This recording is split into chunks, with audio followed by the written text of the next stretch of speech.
Okay, good evening and welcome to tonight's meeting of the North Planning Committee. I'm Councillor Eddie Labour, Committee Chairman.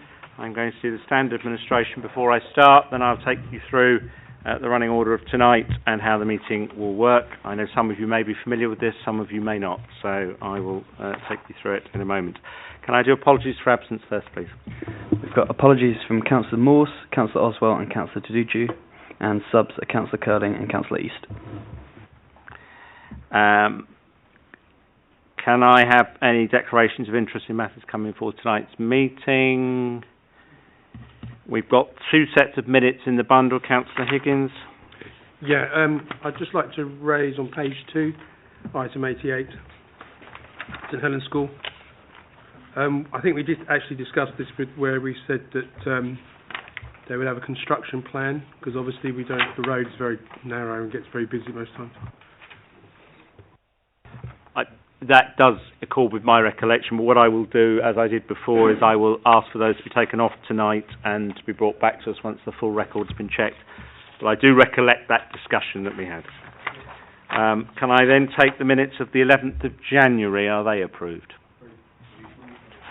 Very much. Okay, the agenda we are taking tonight is the one that was published on the 24th of January. There have been no amendments or changes to it. Items 6 to 15 are in Part 1 and are in public. I have one enforcement report in Part 2, which will be taken in private. This meeting is on the Council's YouTube site, so could I remind all speakers, please, to have your microphones on and speak clearly into them, otherwise it won't make that particular record. The filming, for those of you in the audience, covers this end of the room. So if you're at a table speaking, you will be visible, but other than that, you are not. There are I've got 4 petition items on my agenda tonight. That's items 6 and 7, which are the same, 8, 9 and 10. In terms of petition items, this is a meeting of the Planning Committee held in public and not a public meeting, and that's not me being pedantic with English. It means that the rights to address this committee are as set out in the Council's constitution, as summarised in the committee papers, and as I will summarise in a moment. For those items with a petition, petitioners have a right to address us for 5 minutes. You will get 4 minutes on green, 1 minute on amber, and when you get to red, I will stop you. That is to be fair to absolutely everybody. So if you please make sure your speech contains within that. For any petition item, applicants are also entitled to address us for the same amount of time, and ward councillors are entitled to address us on any item. I'm aware, and I can see in the audience, Councillor Hagger for items 6 and 7, and for item 9, Councillor Lewis.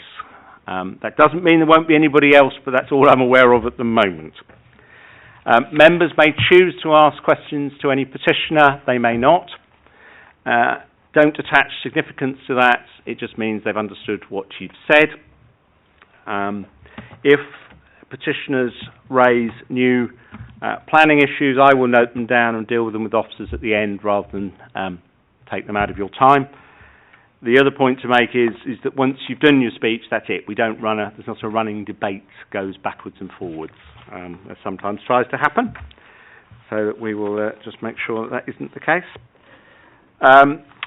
In terms of committee tonight, the voting members of committee are Councillor Flynn, Councillor Graham, Councillor Higgins, Councillor Morgan, Councillor East, Councillor Catchment and Councillor Curling. I thought I'd reverse the order and do it differently tonight. I don't actually have a vote. I will get a vote if we end up with a split vote. So then mine is a casting vote on the night. The highway engineer tonight is Peter Loveday. Neil McClellan is presenting our applications. James Roger, the head of planning, provides me with advice as required. Luke Taylor is my clerk. Joyce Metra is our legal advisor. That's everybody introduced, and I'm going to start, please, with items 6 and 7, the cases Alderwood Public House in Eastcote. Neil, will you take me away, please? Thank you, Chair. The first 2 items both relate to the cases Alderwood Pub in Eastcote, a Grade 2 listed building located in the Eastcote Village Conservation Area. Item 6 is a planning application for minor alterations to the existing elevations in order to accommodate the internal reconfiguration of the pub in order to improve accessibility and provide increased capacity within the building. Item 7 is a corresponding application for listed building consent. The public house comprises a predominantly 19th century two-storey building with an early attached timber-framed barn to the west and more modern extensions to its east and to the rear. A pub garden comprising a patio and grassed area and car park is located to the front of the premises. A private garden is located to the rear, however it is not proposed that this garden be used by customers. Tree screening around the rear garden, in addition to specimen planting to the front of the building within the car park, and a well-maintained hedge along the boundaries with the High Road and South Hill Lane provide an attractive setting for the building. The site falls within a predominantly residential area and is bounded by residential properties to the north and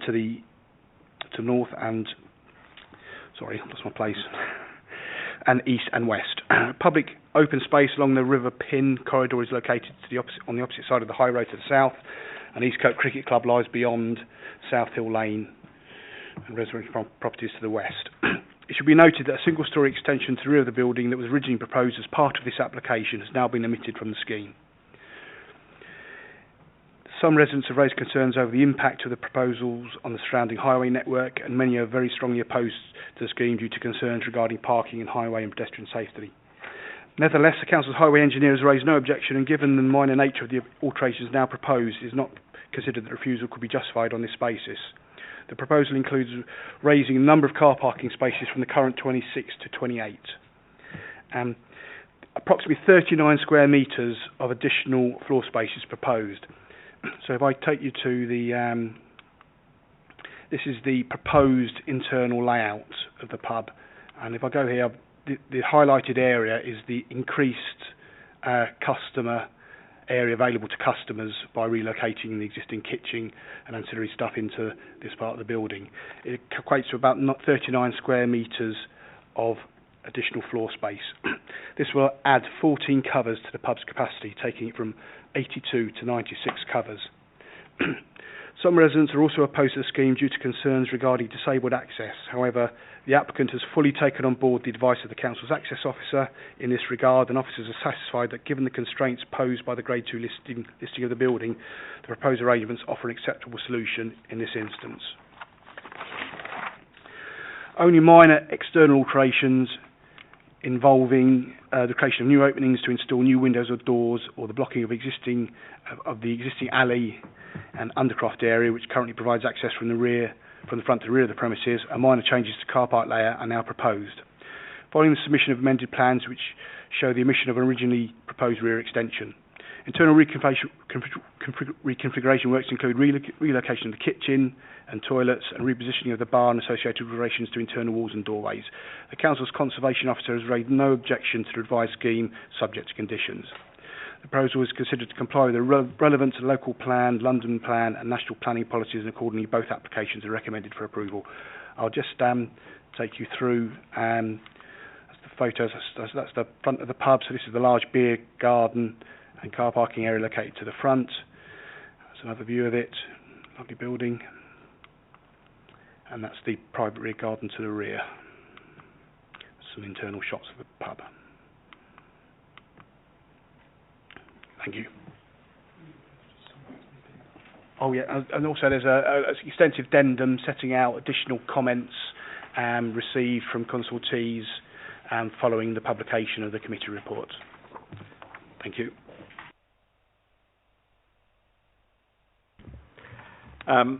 I'll take the petition first. Mr. Townsend.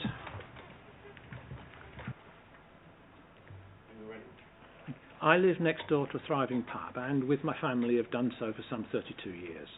We and the other petitioners want it to continue to thrive. We regard it as an important feature of the conservation area, but we feel that a 53% increase in the drinking area is overdevelopment. Most of the pub's patrons arrive by car, and extraneous parking already causes congestion, at times danger, and loss of amenity, including visually and through noise. Photographic evidence of the parking taken during the first consultation is provided. South Hill Lane and Pikes End already suffers significant nuisance from overspill parking because the pub's car park is full. This huge increase in floor area and so patronage would exacerbate this. In good weather, the problems would extend over a greater area. When the weather is less clement, they would occur more often because the indoor area would be so much bigger. The corner of South Hill Lane and Eastcote High Road is a prominent part of the conservation area, and increased parking here would further spoil the visual amenity. Should any part of this proposal be approved, adequate sound insulation must be specified to prevent the noise pollution in the surrounding area from inside. However, nothing could be done about the inevitable increased disturbance, both from people going to their cars and congestion, and the consequent use of residents' drives as passing places and for turning. More people would mean more disturbance and more loss of amenity. The parking and congestion has safety implications too. Fire engines, for example, only get through with difficulty. Your officer's report focuses on the buildings, not the surroundings, and she mentions the planning history. The 1988 application to increase the drinking area by about as much as is proposed here, officers were minded to approve, but councillors' good sense overrode this and were sustained on appeal. In 1991, we didn't oppose the refurbishment of the barn because we were told otherwise it would fall down, and we didn't want to lose this feature of the conservation area. However, the planning inspector's forebodings were proved correct. I quote, "I can envisage on-street car parking increasing in numbers and times of occurrence, particularly in South Hill Lane and Pikes End if the proposal goes ahead. In the absence of adequate on-site car parking, the proposed extension of the public bar area would exacerbate the existing car parking problems in the vicinity to a detriment of the convenience and safety of nearby residential roads. With regard to the character and appearance of the conservation area, it seems to me that perpetual on-street parking of the kind shown in photographic evidence would seriously harm the visual character of this prominent corner. Whilst I accept that the visual impact of car parking already reaches a maximum on certain days of the year, I consider that its effect on the residential historic area would be more prolonged and continuous, due in part to the proposed increase in internal accommodation combined with the existing outdoor eating and drinking facilities. Since the barn's refurbishment and consequent increase in drinking area, the council have had to put double yellow lines round the double bend in South Hill Lane because of the regular dangerous parking there. The officer's attitude to problems outside the premises appears to be, for the visual amenity of what the inspector called this prominent corner, ignore it. For the increased traffic, parking, noise, litter, etc., let somebody else, licensing, parking enforcement, whoever, deal with it. And I thought the object of good planning was to avoid these problems. Enforcement too is after the event, if it happens at all. How many parking attendants are available late in the evening or at weekends or bank holidays, which is when the yellow lines are most ignored? Equally, breaches of a licence occur quite often, but late at night or in the early hours, so are difficult for the council to police. Your highway engineer regards these as minor alterations. He writes, because of this it is unlikely to create significant changes in the numbers of customers. Yet the application acknowledges its purpose is to increase trade. He also writes, it's difficult to see how a relatively small change will create significant changes in traffic flows to the site or change the existing parking stress. Yes, but 53% is not relatively small. The Urban Design and Conservation Officer's report dealt exclusively with the premises. There was no mention of the amenity in the surrounding conservation area, either visually or from noise.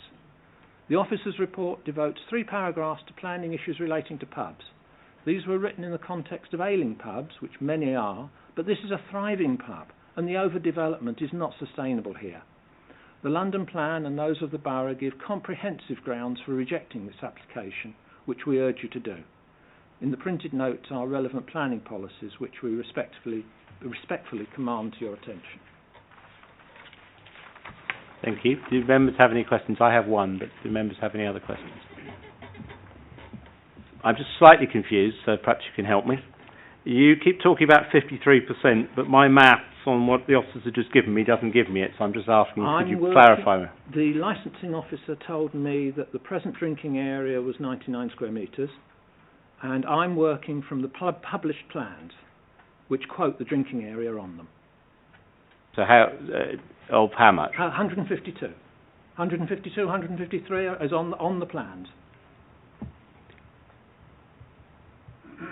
Okay. I just wonder where you got your 53% from, because I just couldn't see it on the plans I saw. The plan as originally drawn does not show the drinking area, but that was what I was told by your licensing officer. Oh, okay. The new plans do. Okay. Well, I was just confused because obviously what's highlighted in red didn't look like 53% to me, but we'll as long as I understand where it's coming from, I can work from there. Okay. Councillor Higgins? Yeah, just one question. You said there's been breaching of drinking. Has that been reported to the council? What usually happens, because it happens late at night and there aren't very easy to do that, is that one of us will go around and possibly see the landlord in the morning and say, hey, come on, what about it last night? The response I've had most commonly is, oh, sorry, we didn't know that was in the licence. Because the pub changes the manager fairly frequently, the new manager comes in to try and run the pub. Whether he reads it or whether he reads it and ignores it, I'm not sure. But we had a bonfire in the back garden where the flames were higher than our roof. It went on until 3 or 4 in the morning. That was fairly recently. People in Quinton Close are regularly disturbed by the gardens. I will draw a line, if I may, because we're straying into licensing territory. Breaches of licence are a licensing matter, not a planning matter, so I've got to be careful that we don't do that, otherwise I'm going to have colleagues looking at me very nervously in a moment. I appreciate the issue, but obviously there are different sets of legislation. We are responsible for the planning elements of this, licensing are responsible for them, and licensing issues need to be referred to licensing, and they will work with those. If there are no further questions, good, thank you very much indeed. Leslie Crowcroft here, thank you.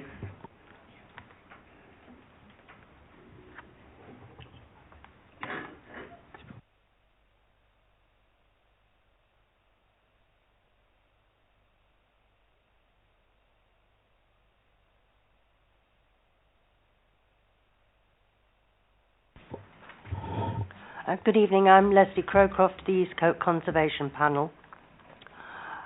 This public house stands within the Eastcote Village Conservation Area, as has been mentioned. This was designated a conservation area in the 1970s, and this is one of the oldest parts of the borough, dating back to before the Domesday Book.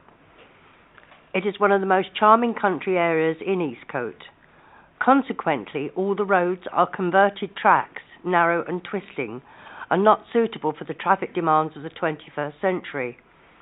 The National Planning Policy Framework, the London Plan, the Hillingdon Plan and Heritage England all give support to maintaining the character of a conservation area. And although the proposed rear extension has now been removed from the application, the increase in clientele expected by the owners will not be minor, as claimed by the planning officer and the traffic officer. The inside capacity will increase dramatically. At one time, the barn was more of a lounge area. We had comfortable seats and small tables. As you can see on the new drawings, it is absolutely crammed full of tables and chairs, so they've almost more than doubled the amount of covers in there, plus the extra that they are on the floor area that they're having. The outside capacity has never been considered, and currently there is seating outside for at least 30 to 40 people. The photographs shown don't show all the extent of the outside seating. And with the proposed addition of a garden bar, this number will increase even further. The car park, which at present is inadequate, will not be able to cater for this increase in clientele. Thus, the surrounding roads, Southhill Avenue, Pikes End and the High Road, and even further afield, will become even more unacceptably congested with parked vehicles. This will be detrimental to the residents' quality of life. It is contrary to the safeguards set out in the Hillingdon Plan Part 2. Although not yet formally adopted, the Planning Inspectorate are giving weight to the content of this document. An earlier Planning Inspectorate report in the 1980s, dismissed by the planning officer here, does express concern at the increase of parking any expansion of the premises will bring. This concern still remains. Unfortunately, the attitude of the report is to let other departments sort out the chaos caused by traffic or littering. Surely good planning should seek to avoid these situations happening, not leave it to others to try to clear up the mess afterwards. The attitude of the new management is that they are aiming to make a more upmarket clientele. Therefore, such problems will not arise. Upmarket clientele are more likely to have larger vehicles and a disregard for local people. Chelsea Tractors and the Bullenden Cub come to mind. There is a concern with the garden bar. It has only one external entrance. There is no connecting door to the main body of the pub. They have to go into it from the outside. Therefore, there is no fire escape, and the staff will be cut off from any help should any form of trouble occur, and we do not think this is acceptable. Disabled access is poor. The amount of furniture needed to cater for the numbers hoped for means the floor area will be so crowded a wheelchair user will not be able to move around to reach the toilets. There are steps between various areas of the building, further hampering movement. As this is a listed building, this cannot be avoided. In the car park, one space designated disabled is the furthest away from the building. If you are in a wheelchair, you might be able to get to the building. Not all disabled people are wheelchair users, and therefore it is a long walk to reach the building.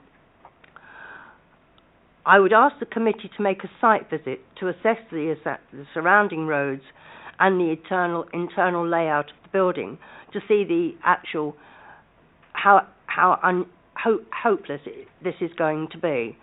And if you should be minded to approve these applications, I would ask that the recommendations within the listed building consent be made as conditions within the planning permission to make sure the applicant is very clear about their responsibilities when refurbishing this listed building. These are on item 7, recommendations 3, 4 and 9. Thank you. Do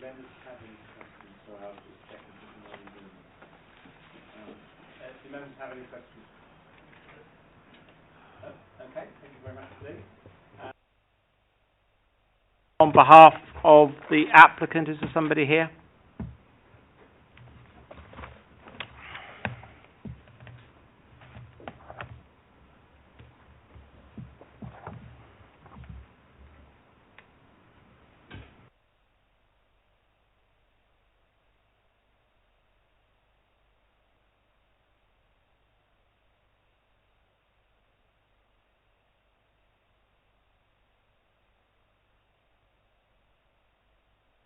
When you're ready, please, you press the red button on the middle and begin. Thank you. Thank you. Yes, my name is Mark Thackeray from Walsingham Planning. We made the application on behalf of the City Pub Company. I think to start with, we need to be clear, and your officers have tried to explain exactly what is in front of you today as regards the planning application.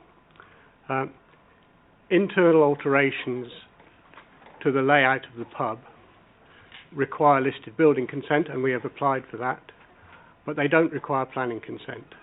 Planning consent, the planning application, once the kitchen extension was removed from the scheme, only relates to the relatively minor alterations to the exterior of the building. And that is all we've applied for, and that is all we're seeking consent for. The increase in the number of covers through internal reorganisation is not, strictly speaking, a planning matter. It's the planning unit, as I'm sure you're aware, has a lawful use, and the existing use and the proposed use is the same. So there's no planning, there's no change of use there, there's no intensification of use to an extent that would require planning consent. We've gone through extensive pre-application discussions with your officers, particularly the conservation officer, with regard to the alterations. We've done exploratory work inside the building where she felt there might have been historic fabric, and the report that was commissioned independently from Cotswold Archaeology sets out exactly what the history of the building is and where the historic fabric is, and we are retaining that. Most of the alterations are in the existing kitchen, which is not of any great historic merit.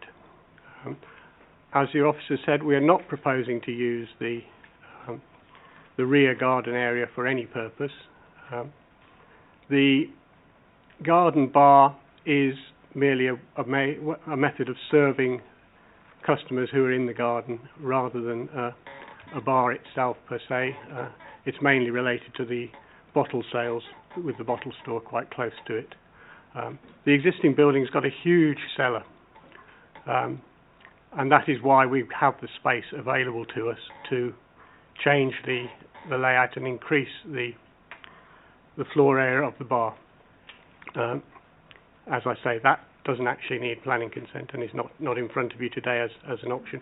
And on that basis, the alterations which we're applying for, which need planning consent, excuse me, don't have any direct bearing on car parking. I appreciate what residents are saying, but the position we're starting from is, in planning terms, is the position that we're at the moment, not how they would like it to be going back in the past.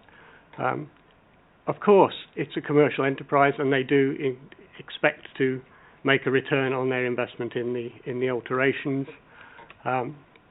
We could get increased customers by halving the price of the beer, but we're not going to do that. The alterations will increase the capacity, but they will do it within the framework of the existing building. So when people talk about 50% increase in the bar area, it is not a 50% increase of the building. It is a real reorganisation of what's going on inside the building, and that needs listed building consent, and that is what we've applied for. We've made, when we spoke to the highways officer about car parking, this was when the kitchen extension was proposed, and his advice was that the extension generated a need for one extra car parking space. As it happens, we've taken the extension out, so there's no need for additional parking. But by reorganising the car park and white lining it because it was informally laid out, we have managed to get 2 extra spaces. And if the disabled bay is in the wrong place, then we'll move it.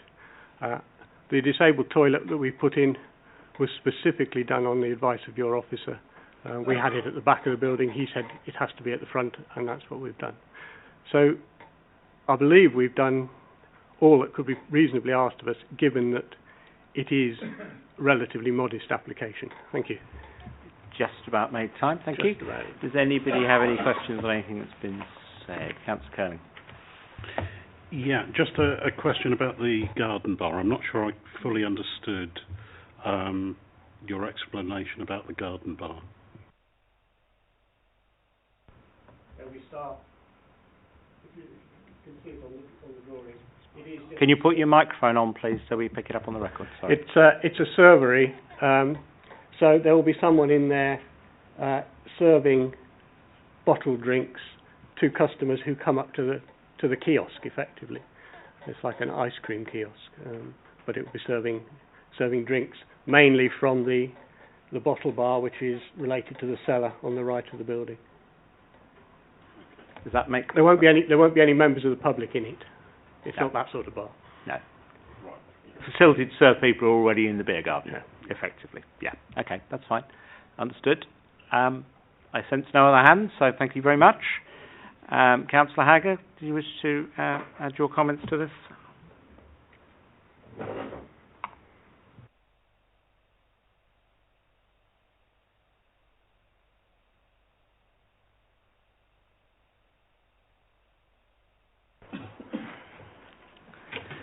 Thank you. I'd like to speak on behalf of the residents and the committees present in Eastcote on this Grade 2 listed building, the Cases Orchard Public House.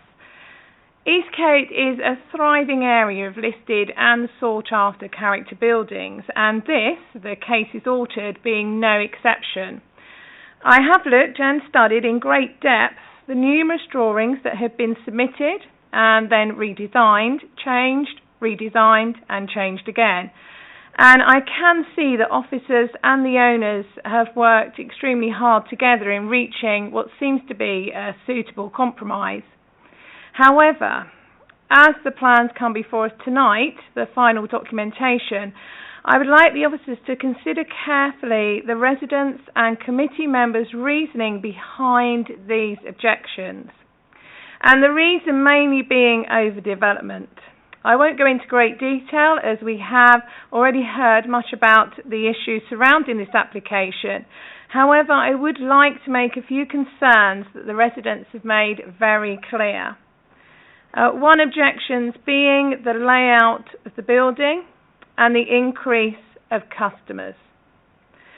The discrepancy over the ability for the wheelchair users, the ladies' toilet's been slightly smaller, and the outside garden bar area. It's very apparent that in the summer this beautiful listed building is extremely busy and attracts many residents and tourists alike. The car parking and limited capacity within the area just manage, and I mean just manage on busier summer days. It is impossible to park, and the adjoining roads become a hog of traffic and a nightmare. The increase of antisocial behaviour is apparent through the noise disturbance and the litter of bottles and glasses. Whilst we appreciate that the owner would like to make his or her business the best possible trade, in short, we question as to whether the area actually has the capacity to deliver this extra increase in customers without the compromise of the beauty of the listed building and its character, its increase of traffic, antisocial behaviour for the residents who live here, and the impact this will have on their living spaces and livelihood. I would please ask the planning to consider very carefully this application before them and to take into account the residents' very serious concerns. Thank you. Thank you, Councillor Haggard. Does anybody have any questions on that? No? Thank you very much indeed. That is all the speakers on that one. So who's going to start me off? Councillor Graham. Yes, Chairman. I think it's fair to say that certainly on this side, most of us are familiar with the area. It's presently, I'm pleased to say, and from what I can gather, a most viable public house. But it cannot be lost sight of the fact that it's in a conservation area.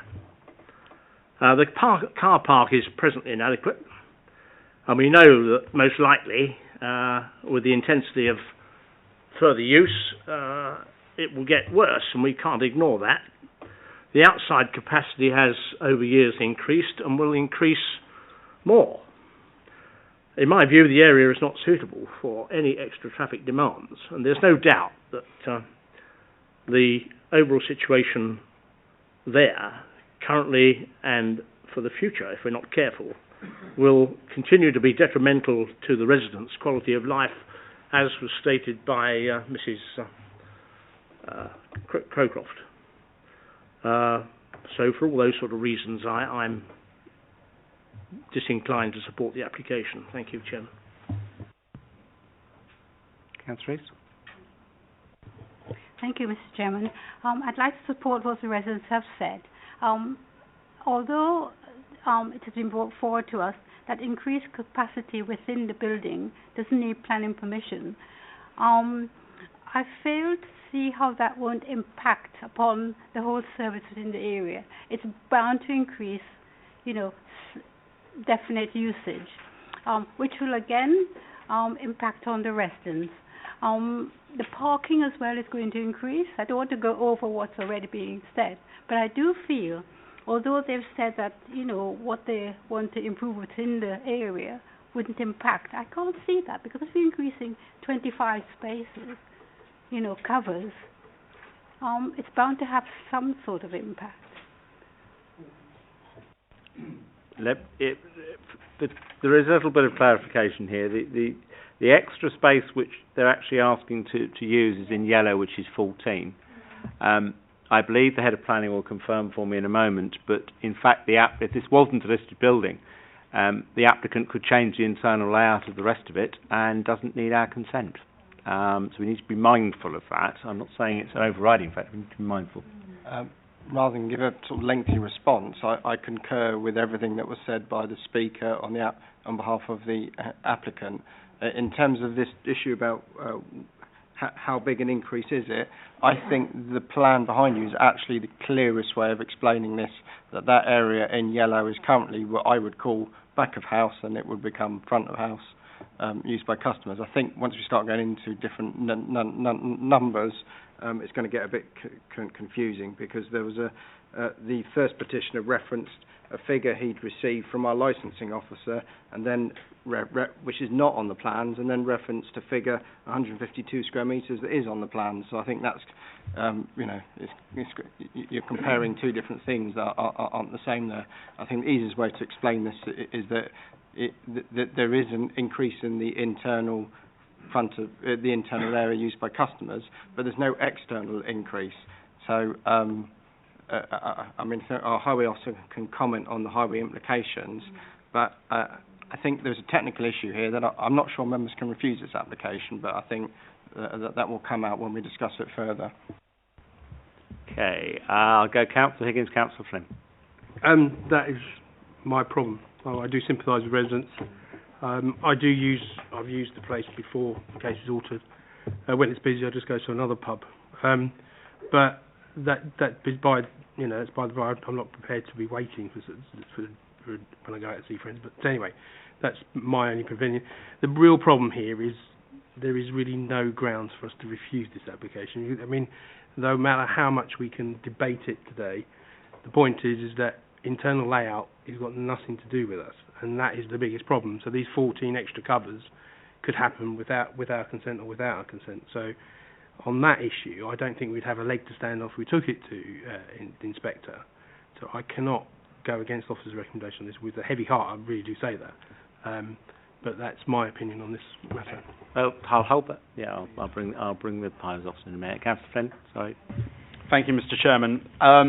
It's a difficult one in many ways, this. I, like many other members, am familiar with the pub. It's a very charming establishment. I'm conscious of the fact that the area has recently lost a number of public houses, and it's one of the few left in the immediate area. However, I have visited the pub on numerous occasions and actually found it very difficult actually to park there myself, and that's not always at the height of the summer. This is in the evening. The car park is unquestionably very small considering the number of people who potentially use the site, and obviously here we're talking about a substantial increase in the number of people using the site.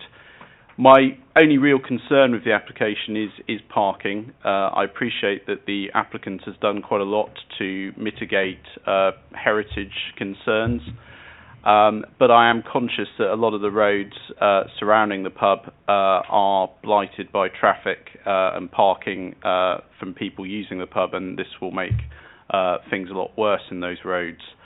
But I am conscious also of what Councillor Higgins has said around whether it would stand up at the inspectorate. So it's a very difficult one, and I do have concerns, but I am conscious of what the officers are saying on this. Could I just ask the head of planning, is there any scope for increasing the number of parking spaces on site to limit any issues regarding people parking in the roads around the pub?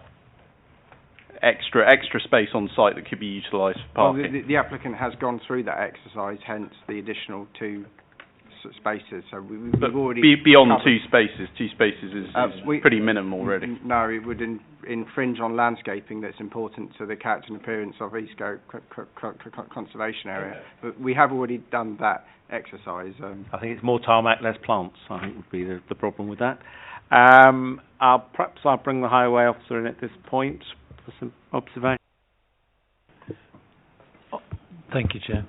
The proposal, as I saw it, was one which, as we saw on the previous slide, provided an additional area, which, according to the application itself, was 39 square metres. Under Council's current policies, that would require one additional car parking space. I made that perfectly clear to the applicant, but I, at the same time, asked them to consider any efficiencies that they could bring to that car park without obviously taking out all the landscaping and other features which support the listed building.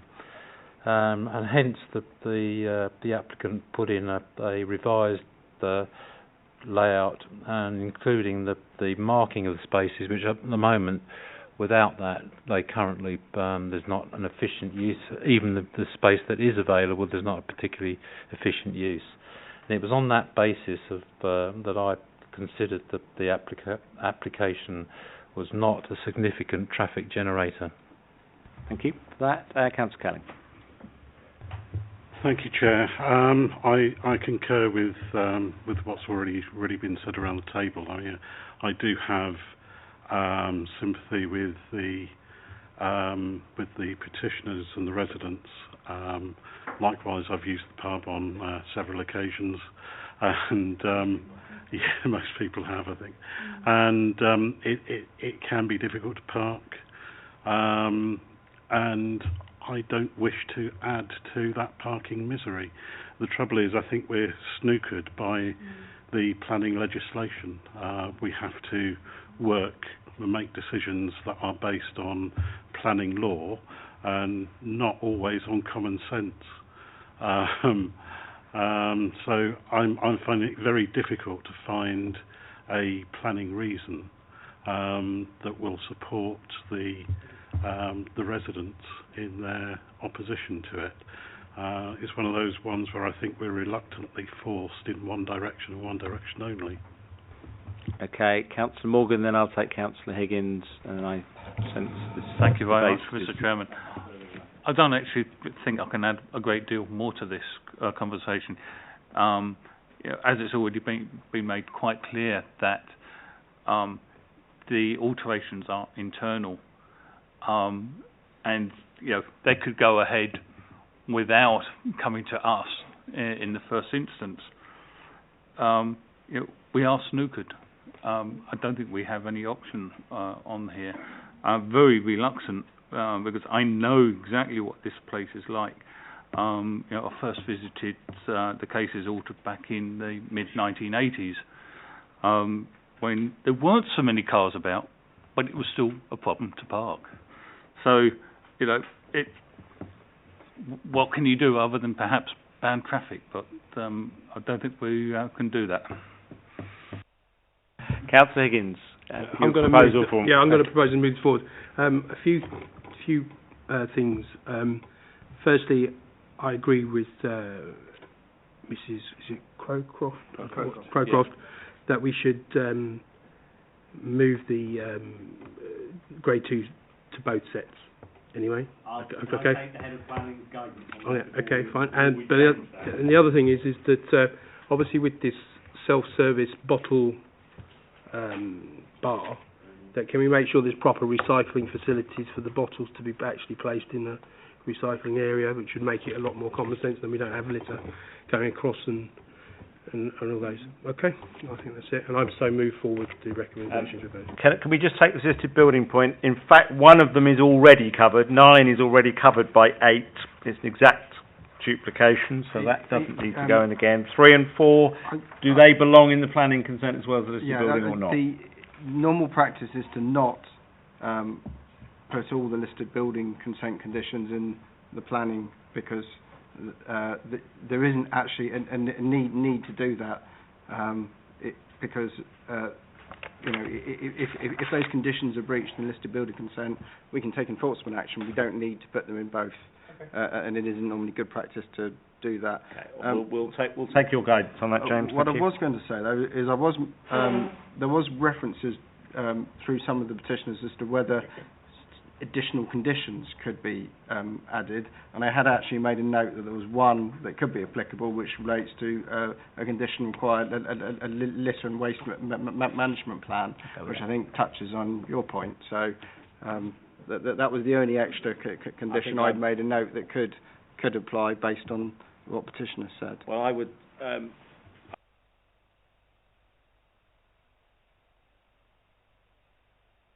he's probably got one somewhere from a previous example. I am referencing something that has been done before on large restaurants when there's been a concern. So therefore, I'm sure there is one.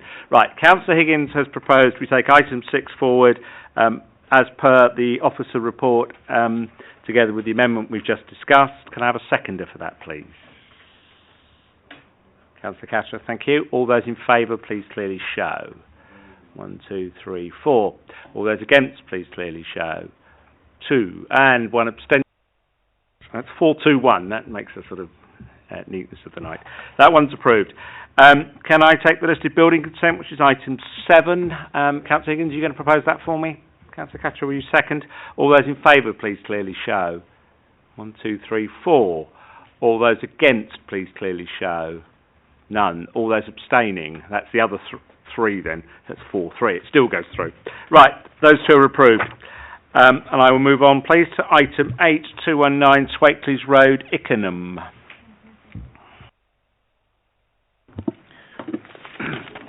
Thank you, Chair. If I could ask those who are leaving, please, to do so quietly and not congregate beyond the door, because we do need to keep moving on a lengthy agenda. This is an outline planning application for the demolition of the existing 4-bed detached house occupying the site and for the erection of a new 2-storey building comprising 6 1-bed flats. Approval is sought for access, appearance, layout and scale, with just landscaping reserved. And that's a site location plan, that's a constraints plan. I go on, that's another site plan. I beg your pardon. I don't know. Somehow I jumped back. There we go. Right. Yeah, there you go. So that's the existing site. That's a constraints plan. No particular constraints within the site. Another site plan. More site plans. Right. This is the proposed layout. The overall design, scale, massing, proportions, and form of the proposed building are considered acceptable. It's not super clear. There may be a better plan coming up, but if I can just show you where I'm drawing around, that's the 2-storey element of the building, and this bit here and that wing there are single-storey. So it's considered acceptable in the context of the site and surrounding area.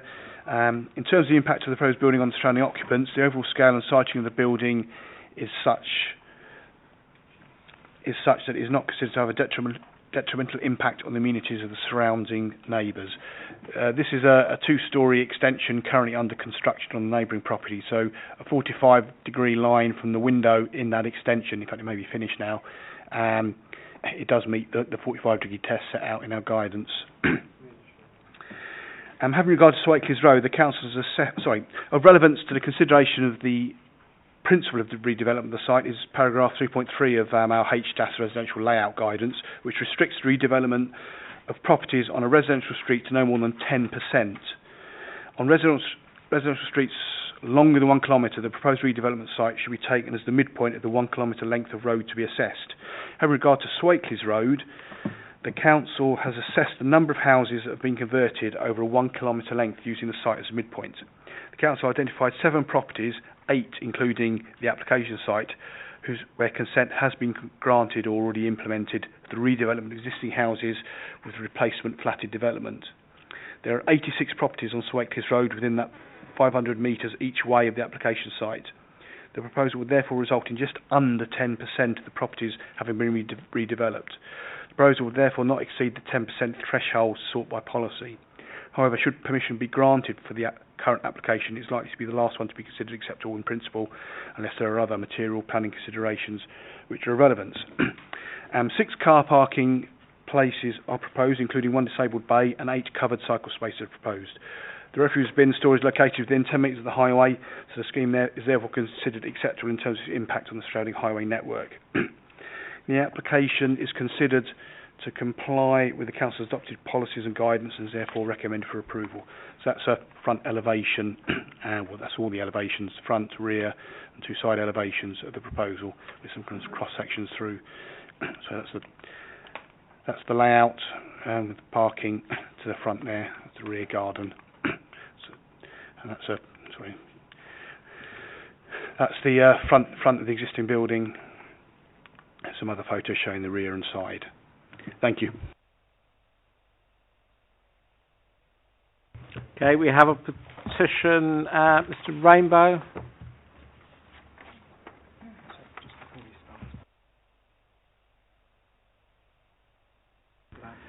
Okay, there's a clarification in the addendum that the only reserved matter, this to be absolutely clear, is landscaping. So, in all other respects, this is a full application, so just bear that in mind when you're considering. You put the thank you. Good evening. I'm David Rainbow, resident at 3 Roker Park Avenue. I request you refuse the application for the following reasons. Number 1, over-concentration of flatted developments. The proposal actually breaches the council's 10% threshold for flat conversions along a 1 kilometre stretch of road. Taking 219 Swakeleys Road as midpoint, there are 7 properties where consent for flats has already been granted. Within this kilometre there are 72 properties, not 86 as stated in the report, meaning 9.7% of properties have already been redeveloped. Adding the proposed flats would give 11.1% redevelopment. Further, approval would result in 35.3% redevelopment, just 118 metres either side of 219. A recent application to redevelop nearby 230 Swakeleys Road was refused due to breach of the 10% threshold. The planning officer, as we have, ignored the 4 properties demolished for the flats at Hetherington Way. Number 2. The scheme would harm the character of the area and neighbouring amenity due to its overbearing scale and bulk. The assessment of impact on the area has been focused on the Swakeleys Road street scene, but the Roker Park Avenue street scene must also be considered. Unlike other local developments, there are several properties which back onto the side boundary of this scheme. This should be a significant factor as the scheme's footprint is 2.5 times that of the existing house. The scheme's bulk would dominate 100% of the rear outlook of 3 Roker Park and 53% of 5 Roker Parks, which together with permanent vegetation loss would create an overbearing and depressing outlook. In addition, the proposed 2-storey and 1-storey buildings would be taller than at present. For example, the single-storey pitched roof height would be over 4 metres, higher than the guideline 3.4 metre maximum, whereas the existing roof is predominantly flat and about 3.4 metres high, not pitched and 4 metres high as the applicant claims. Another fundamental factor is that 3, 5 and 7 Roker Park sit at significantly lower terraced levels below 219, as the ground falls to the southwest as well as to the southeast. Drawings showing the applicant's current and proposed buildings, heights and levels relative to 3 and 5 Roker Park are needed to assess the true impact on Roker Park homes and street scene. 3. Proximity. The scheme is too close to Roker Park houses which have short rear gardens. The proposed single storey is just 8.7 metres from the rear of 3 Roker Park and 8.3 metres from 5 Roker Park. The main 2-storey building will be just 10.3 metres from 3 Roker Park and 12.7 metres from 5 Roker Park. Number 4, loss of daylight, sunlight and increased shadowing to other properties due to the scale and proximity already discussed. Number 5, privacy and security issues for Roker Park residents. For example, the flat 4 window directly facing 3 Roker Park is much closer than the 21 metres separation required. Also, security concerns due to the new side alleyway giving unhitherto access to the rear boundaries of Roker Park. There should be a robust high fence and a self-closing and locking gate. Number 6, loss of trees and vegetation. There will be permanent loss due to the land take required to build everything. These trees and vegetation are currently visible to Roker Park neighbours and from the street, so would become a lost visual amenity. In addition, a mature lilac tree at 3 Roker Park would suffer root damage from building foundations 1 metre from its trunk. No protection provisions have been considered for this. Number 7, increased flood risk. The scheme will worsen the runoff problem due to the southeast slope of 219's garden. Regular water logging and flooding of rear gardens after heavy rain are already suffered by 11 and 13 Roker Park. Also, there will be increased pressure on sewers and drains, already serving a high density of flats in the vicinity.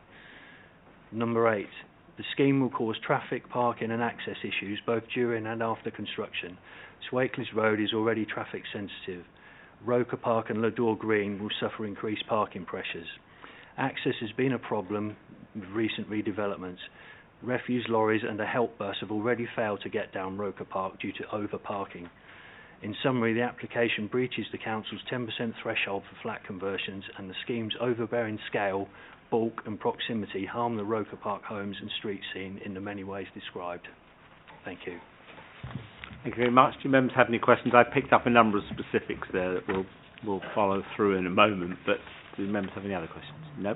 Thank you very much indeed. Thank you. Agent or the applicant for this one?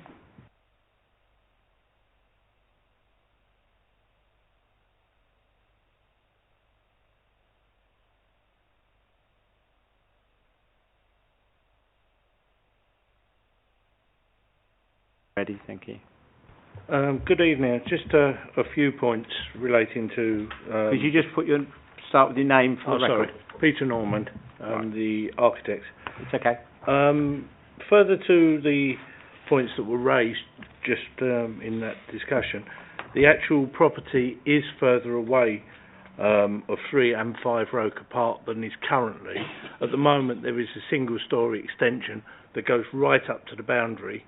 We will be at least a metre away from that boundary. The angle of the roof, as can be seen on one of the drawings we put in, actually shows that we're hipping the roof, which there's another drawing further on for the front elevation. Keep going. That one there, actually, the bottom drawing shows the purple line is the current house line.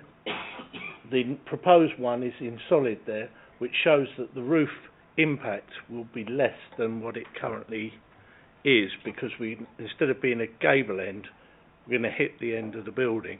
So the light and daylight, the angles are better than currently there. That there is a condition saying on the side windows that they've all got to be obscured glass, which is not a problem. There is a condition that we've discussed regarding suds and the water collection on the site, and that will have to be done by a hydrology company to check that we don't cause a problem with that. And lastly, if there is a problem in Roker Park with parking and cars going down there, can I suggest, as we've done in other places, that the consideration of a yellow line down one side of that road would alleviate the problem, because people shouldn't be parking on the road anyway.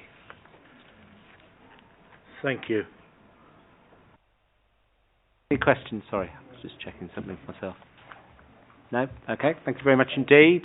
There are no ward councillors, so I'll kick this one off briefly. I'm going to ask for some officer comment, and then I'll bring you guys in if I might.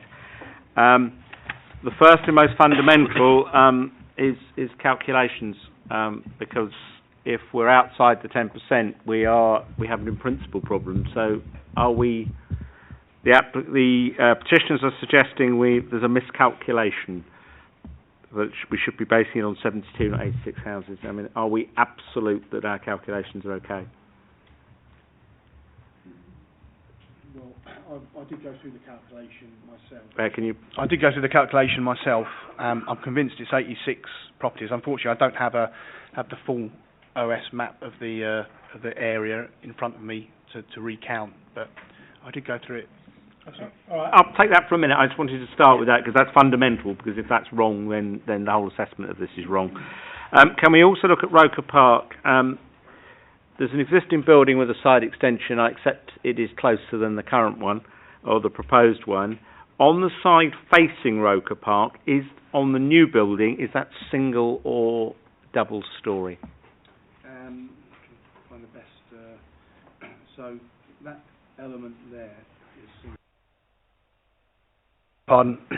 That element there is single storey. So this is two stories. So this is the 2-storey element here with a single storey wraparound here. I don't know if that's clear enough. Maybe if I go to the proposed elevation, you can see it more clearly there. So that's the front elevation. So that's the single storey element which is set off the boundary, and that's it there in profile. I'll leave it at that for a minute. Councillor Flynn, then Councillor Higgins. Sorry, I'm just coming up the table so I don't forget. Thank you, Mr. Chairman. You can head off to Councillor Higgins, actually, because I was just going to ask about the 10% threshold, but my question has been answered. Councillor Higgins, unless it's the 10% as well. No, it's not. No. I have a lot of problems with this. I think the building line is one of the problems I have mostly. Bulk is another issue I have here. I was going to say shadowing, but when I've seen the other drawings and the connection with other properties, it's not really relevant. That extension at the back, are you sure there's only single story? Because that window looks rather low, like they're going to put two in there. Which extension, Councillor? Not the other side. Go to the left. Oh, yeah, that one there. No, but the side elevation there. That window is rather low. That's implying to me that is going to be 2 stories there, not 1. Do we have a floor area in there? So that is the floor area. So it does show 1 story, but I accept it. It's quite a steep roof. It's quite a steep area that could be a habitable room. So I'm not particularly happy with those, and that's just a sneaky way of getting another floor in. The building line is a real issue here. If you go to the building line, you can see how it's. I mean, I don't so much as the back issue is not, really doesn't affect much, but the front line is just unacceptable, I'm afraid. You would expect them to take into account that it would be in the correct building line of the whole of the road rather than the thing. Correction, just going back to that floor plan, there is actually a lower ground level, so effectively it is 2-storey with a lower level set lower down. Apologies for the misunderstanding. And bulk is obviously an issue. Those are the grounds that I would put this forward for refusal, but I don't know what the rest of the committee will think.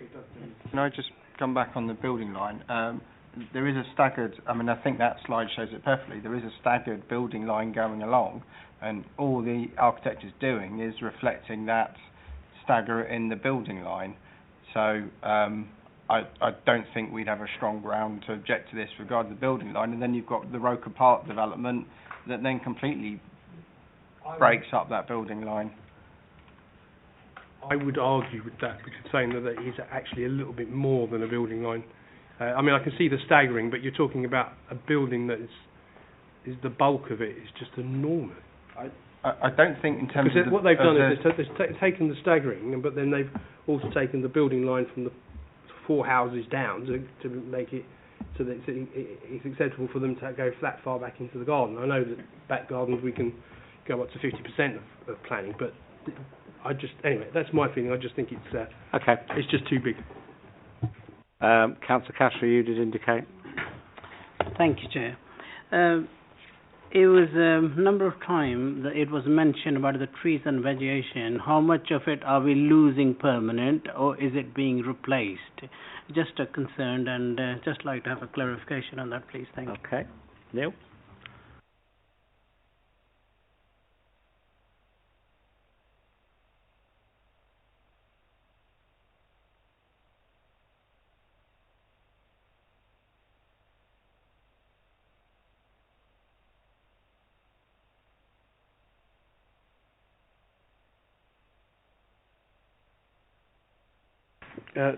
Sorry, Chair. A tree survey has submitted. There are several large mature protected trees on an adjacent to this site. All those trees considered worth retaining are far enough away from the proposals to be directly affected. However, the trees could be indirectly affected, not to be affected. However, the trees could be indirectly affected by construction activity, storage of materials. So we've got a condition on proposing requiring submission of an approval of tree protection measures prior to the commencement of the development. Councillor Graham?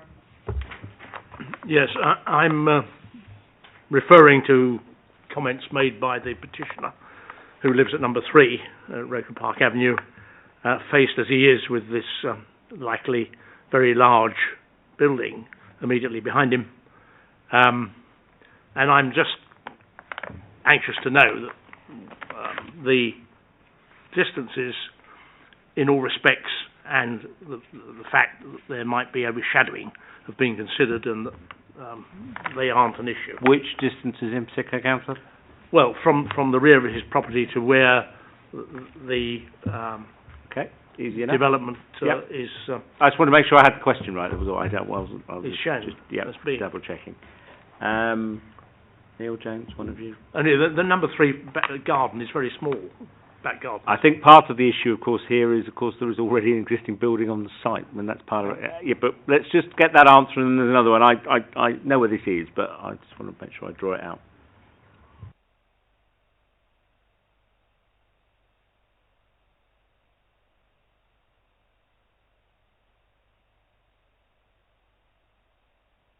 Pardon. So that's north that way. So the sun path goes around that way. Well, sorry, it's that way, east to west. So the actual overshadowing is of the Roker Park properties over the proposed property. What's the distances? They look fairly small from where I am, but I'm not an expert. They are pretty short, but obviously they are towards an existing building. I don't.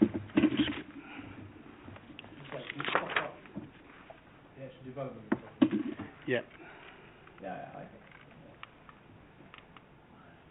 There is a figure on there, but I can't take it out now. I'll just refer to my plans pack.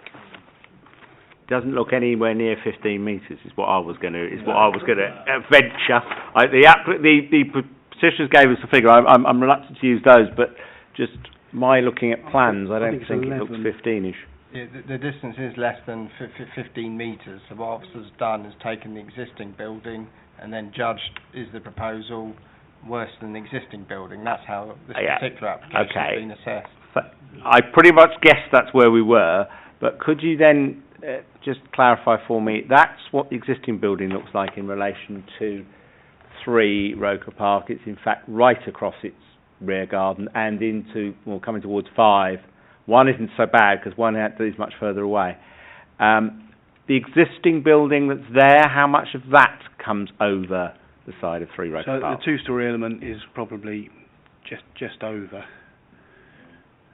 But obviously they do have this single-storey extension, as the applicant's agent pointed out, is hard on the boundary. So they're taking that away, but putting more back. So it's that judgment about whether or not. So it goes further back, is what we're saying. Yeah. Okay, that's what I wanted to draw out.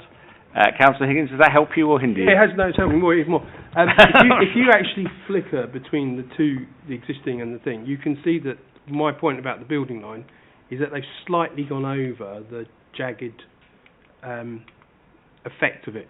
Do you understand what I mean? So that there is a. I understand that, but if it's just slightly bigger than what it should be. And it's, that's my issue there.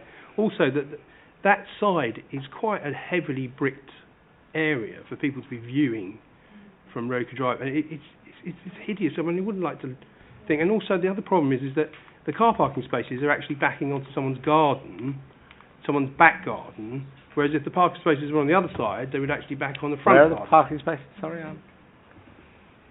just for clarity. In the front. So the front. Yeah, I'm just. They're there. Here, yeah. That's someone's back garden there. And if they were on the other side, then there'd be someone's front garden onto the road. So it's not. What's the overhang next to 21? Is it 217 Swakeleys Road? The one on that side. Yeah, that one there.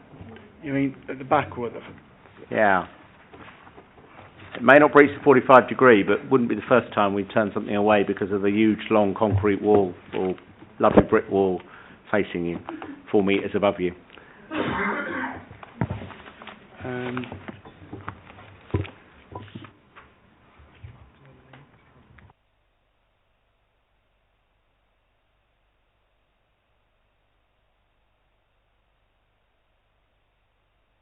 Councillor Morgan.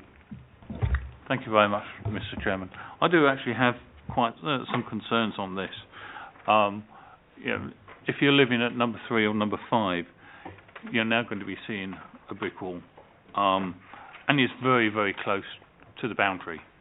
Whereas before, yes, there's something that was right up to the boundary. There is vegetation to try and hide that. To remove that brick wall, you've got to dig down and remove the foundations, which will disturb the vegetation, the trees in numbers 3 and number 5, which will cause possible death of those trees. You then go on, and I'm sorry, Councillor Higgins, Councillor Higgins has asked in the past, when we have major applications like this, to have shadow diagrams. It makes it a lot easier for us to ascertain exactly what is happening. And again, I think we do need shadow plans rather than just saying, oh, where's the north? Oh, yes, well, there's the north down in the bottom. What shadows what? Because that might influence it. Yes. In a moment. And photos of the actual street scene, again, will help us to ascertain exactly what's happening here. In response to my question, the overhang against 217 is about 8 metres, we reckon. Yeah, I've sort of estimated at 7. Well, there you go. Well, you and the head of planning then almost agree, so it's a question of which one of you is going to be right. But we've come up with 8, so just bear that one in mind. The overshadowing issue, Neil, you were attempting to explain why you didn't believe they were relevant, and you clearly haven't convinced Councillor Morgan. I'm not sure I understand the answer either, but let's just...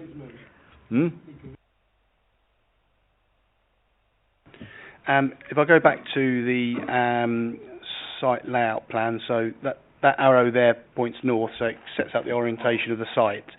So basically, this will be east, so the sun will rise and move around. So in terms of overshadowing of these gardens here, there won't actually be any overshadowing. If anything, these properties will overshadow that site. But uphill. Okay.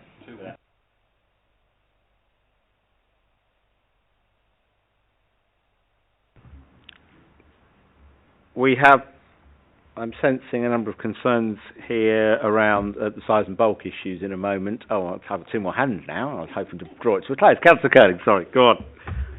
Yeah, thank you, Chair. I mean, I would just like to add to those concerns, particularly when you look at the proposed as opposed to the existing. I mean, I concur with the comments made across the table there. Numbers 3 and 5 Roker Park will have their view from their garden totally obliterated, to be blunt about it. And number 1 has all the problems of noisy, polluting cars in the car park. So I think it's an overdevelopment, and I hope we can now look for some refusal reasons. We can get there or not. Councillor Rees, sorry. You. Thank you, Mr. Chairman. I think parking was also one of the issues brought up, which we haven't really, I think, gone into fully. Which one? Parking. Parking, yeah, sorry, yeah. Yes. And I wonder whether rare access, I think that's also brought up as being a problem. I'll deal with parking. I Yes, suspect please. the answer I'm going to get is the usual one, that it complies with our parking standards. I had that horrible feeling is what I was going to get. And I know we all have some views on those, but as we discover, we are a little constrained in that department sometimes. And I'm afraid it does. We wouldn't get very far with that because it does. I understand residents' concerns, absolutely, I get that, but equally in terms of planning policy hems us in rather tightly. So, the issues with this one, officers remain confident their calculation is robust on numbers. James, are you absolute on that? And what about 230 Swakeleys Road, which was referenced by petitioners? This is so close to an in-principle objection that I don't want us to nod back through and then discover that we weren't right. I'm not suggesting we're not, I'm just asking the question. I must apologise. I'm not familiar with that decision. James, anything you want to add? Yeah, hang on. Let me see if James can add anything. Because there's 2.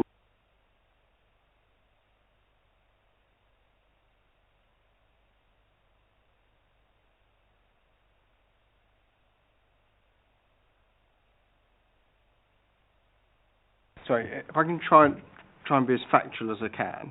So the calculation of the 10% rule, I physically saw Neil do it and saw him counting properties through mixtures of OSs and GISs, etc.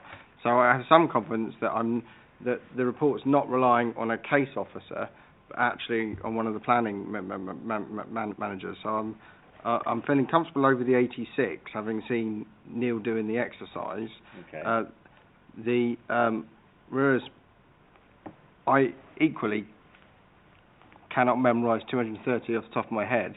The only thing I can think of is obviously that the point for the calculations would have been different for 230 than it is for 219. Yeah, so it would move it a bit. It will move the point of the area covered by the calculations.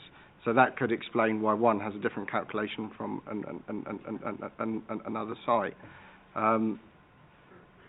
So I know Neil did do this exercise comprehensively, so I'm not sure how, if hypothetically members were to defer for us to do it again, I think we're going to come up with the same answer. James, that was you've given me the clarification I was seeking. I think I've now got, which was that confirmation that senior officers have double checked it, and we're not relying on a planning officer who may or may not have got it right. And I'll accept that assurance. I think committee will. James, do you want to give a couple more guys? There's a couple of members want to come. No, you're all right. All I was going to say is there's a point being raised about parking at the front. I think we need to look at what the existing parking is before members go down the path of criticising proposed parking. They need to know what the existing is. And what is it? I think if Neil can clarify that.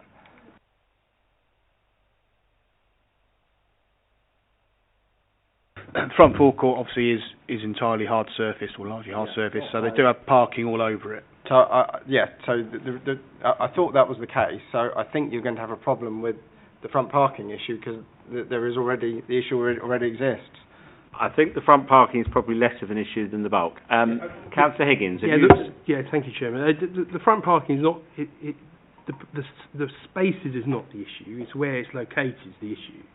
I mean, if those spaces were on the other side of the front, wouldn't be. I wouldn't even be mentioning it. It wouldn't be a problem. But because it backs onto a rear garden, that's my problem with that. The other issue, let's put it this way: if 213 was to come into the equation, let's just say for now, I believe that your figures are absolutely correct. I have no interest, but that's just for a hypothetical situation.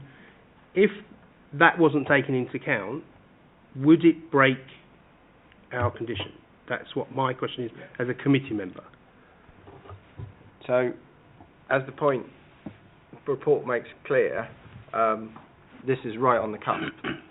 So that would throw it over. So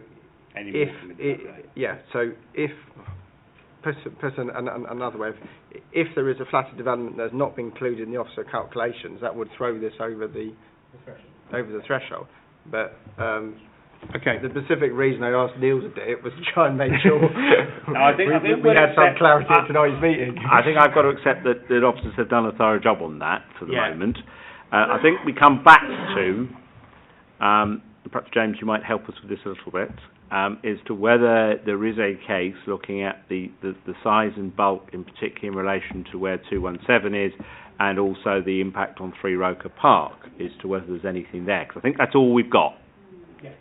Much as I might like to find some other things, I might suggest if this does get approved that we add something on notwithstanding the plans and could they look at the front garden layout. And the 213. That's what I mean. I don't. Sorry, through you, Chairman. I don't have an issue as long as they can give you and the lead, opposite lead, that verification that 213 was put into that. 213 has actually been put into that equation. Then I'm happy.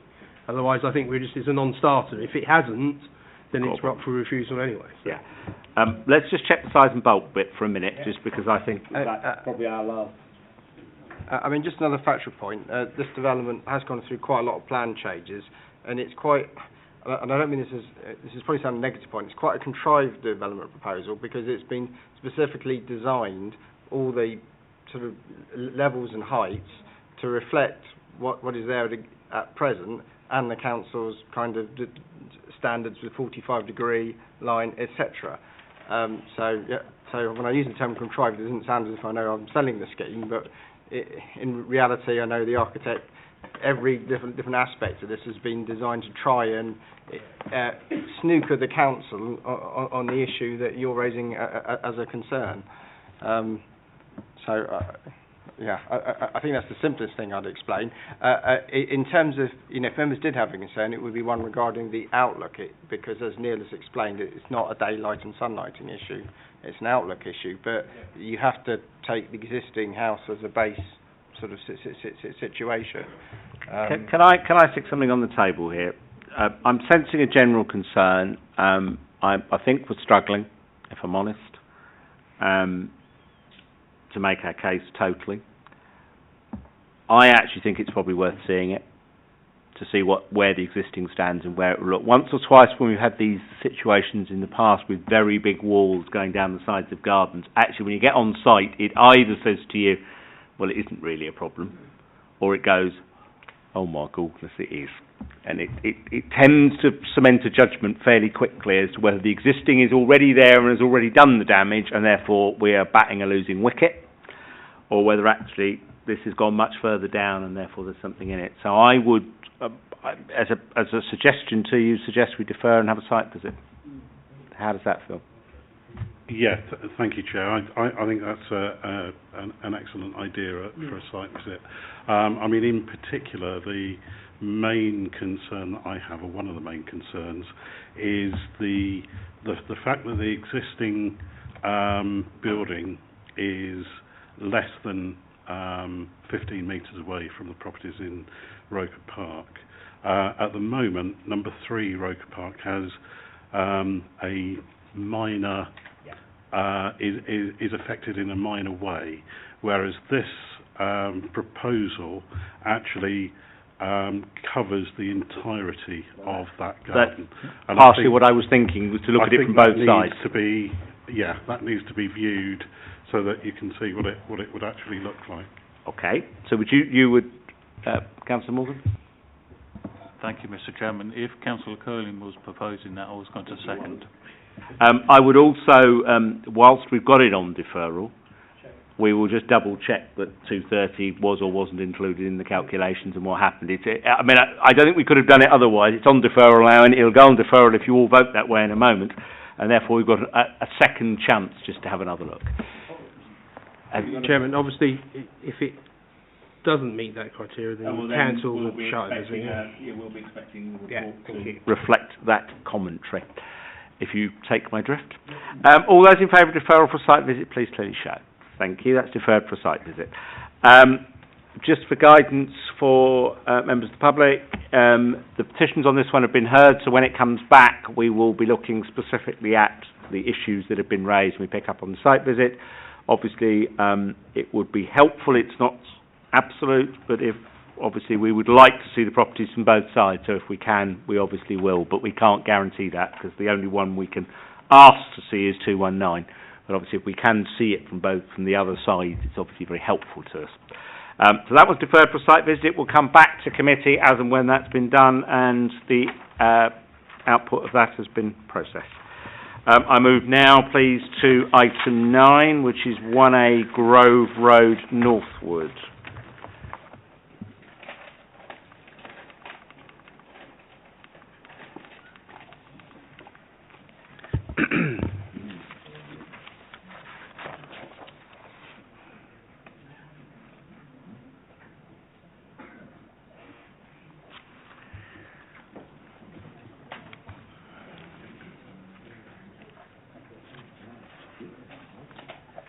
When you're ready, please. Thank you, Chair. This application site comprises a detached bungalow situated on the eastern side of Grove Road. The property benefits from gardens to front and rear, which are gravelled with landscape beds. The rear garden is enclosed by well-established hedges. You'll see on your desk you've got some street scene photos from both sides of that bit of paper. Apologies for not getting that into the presentation documents. That's trying to set out an idea of the street scene. So you can see on those photos that the bungalow as it is now is quite a wide plot, quite a wide building, and some of the other buildings in Grove Road. The street scene is predominantly residential in character and appearance and comprises two-storey detached and semi-detached dwellings sitting within comfortable plots. The architectural style of the area has a pleasant uniformity of render and brick and deep hipped roof forms. It should be noted that there are some quite large properties in Grove Road and Manor Park Road. However, the application proposes a demolition of the existing bungalow and the erection of a 2-storey, 5-bed detached house with associated parking and amenity space. However, it is noticed that the floor plans indicate additional rooms in the loft space, some of which could be capable of being occupied as additional bedrooms, so the proposal is therefore considered a 6-bed property. Policy B13 of the local plan states that the development will not be permitted if the layout and appearance fail to harmonise with the existing street scene. So hopefully those street scene photos and the layout of the development, if I just get to the right plan, hopefully give members some comfort that while a large property, it wouldn't necessarily be out of character with the large semi-detached and detached plots that you do get along that road. Concern has been raised over potential loss of privacy to 26 Manor Park Road. I beg your pardon, Moor Park Road. I'll just go. So that's those properties there. So their rear elevations back onto the side of the plot.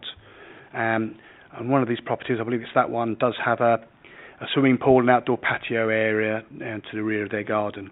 The proposed dwelling is situated approximately 28 metres away from and at right angles to that dwelling. That's 26 Moor Park Road.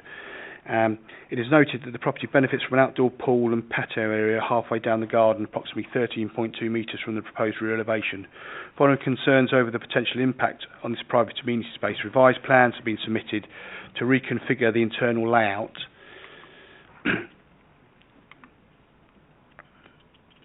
with the rear window directly overlooking this area serving non-habitable rooms, which can then be obscure glazed and with non-opening and made to be non-opening below 1.8 metres. Council guidance states that adequate distance should be maintained to any area from which overlooking may occur, and that regard should be had to the character of the area and the distances between buildings, and as a guide the distance should be not less than 21 metres. I'm going to go back to this plan. The existing secluded and private nature of the patio and pool area to the rear of number 26, and I believe that is 26, Park Road is considered Moor Park Road is considered material, and in this context, the need for redevelopment to meet the minimum standards of separation is considered necessary. So the only rear-facing window serves bedroom 2 at the northern end of the rear elevation, so up here, and that is actually 21.5 metres from the patio area at 26, so it does meet the council's guidance. The proposal is not considered to have a negative impact upon the visual amenity of the site or surrounding area and would not result in loss of residential amenity to neighbouring occupiers and provide a satisfactory level of residential amenity to future occupiers. And it is therefore recommended for approval, and I'll just leave you with some. So that's a close-up of the front elevation and the rear elevation and side elevation, and that provides some context. And that's Moor Park Road there. That's a neighbouring property at 1 Grove Road. There's an aerial photo.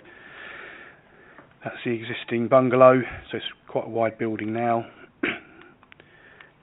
and that's what shows you in context the back garden and how it sits in relation to the rear of the adjoining properties. Thank you. Okay, Mr. Sam Dix.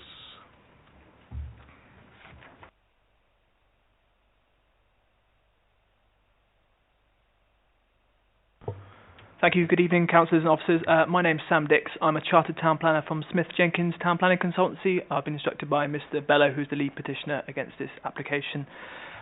We did also submit 2 representations to the application on behalf of Mr. Bello at 24 Moor Park Road and Mr. Arnold at 26 Moor Park Road, both of whom are sat in the public gallery behind me. As a result of those representations that we made, amendments have been made to this application, as has been run through by your officer. And they do go a small way to addressing the concerns that we came up with, although the reason I'm here tonight is to tell you that obviously our in-principle concerns regarding the size of this development still exist, and we do contend that it is overdevelopment, as I will outline to you hopefully over the next few minutes.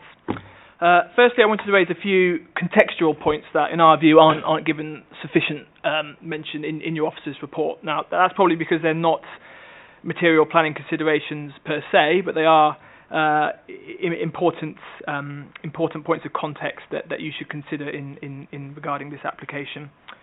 Firstly, until 1961, this particular plot was part of the garden of 24 Moor Park Road, which wasn't actually mentioned in the introduction. There, and there is actually a restricted covenant on that, on the selling off of that parcel of land that restricts any development over 1 story without neighbour approval. Now, naturally, we're not asking you to refuse the application on those grounds, but I was hoping to bring it to your attention just to lend some legitimacy to the concerns we have regarding bad neighbourliness and the fact that concern was foreseen some time ago. Secondly, I'm sure it become obvious throughout the plans and the points that I'm making that this is a very tight development. It sits very tightly within the plot, and throughout this application, from when it was first submitted through the amendments, there has been some confusion and some lack of clarity over the red line boundary. So I was hoping if you could perhaps ask the applicant just to confirm that the red line boundary does follow the existing fence next to 24 Moor Park Road on all the plans, not just on the location plan. That would be useful for clarity. In highlighting our overall concerns regarding size, which is obviously the central theme of our objection, I wanted to just quickly highlight the brief planning history that's contained in your report regarding a pre-application advice for 2 detached dwellings, which was objected to by your officers. It's from our perspective, it's difficult to understand how this proposal is any different, given the size of a single dwelling that is essentially the volume of 2 detached dwellings anyway. Turning to the policy, which is obviously the main points that this application stands to be determined against by yourselves.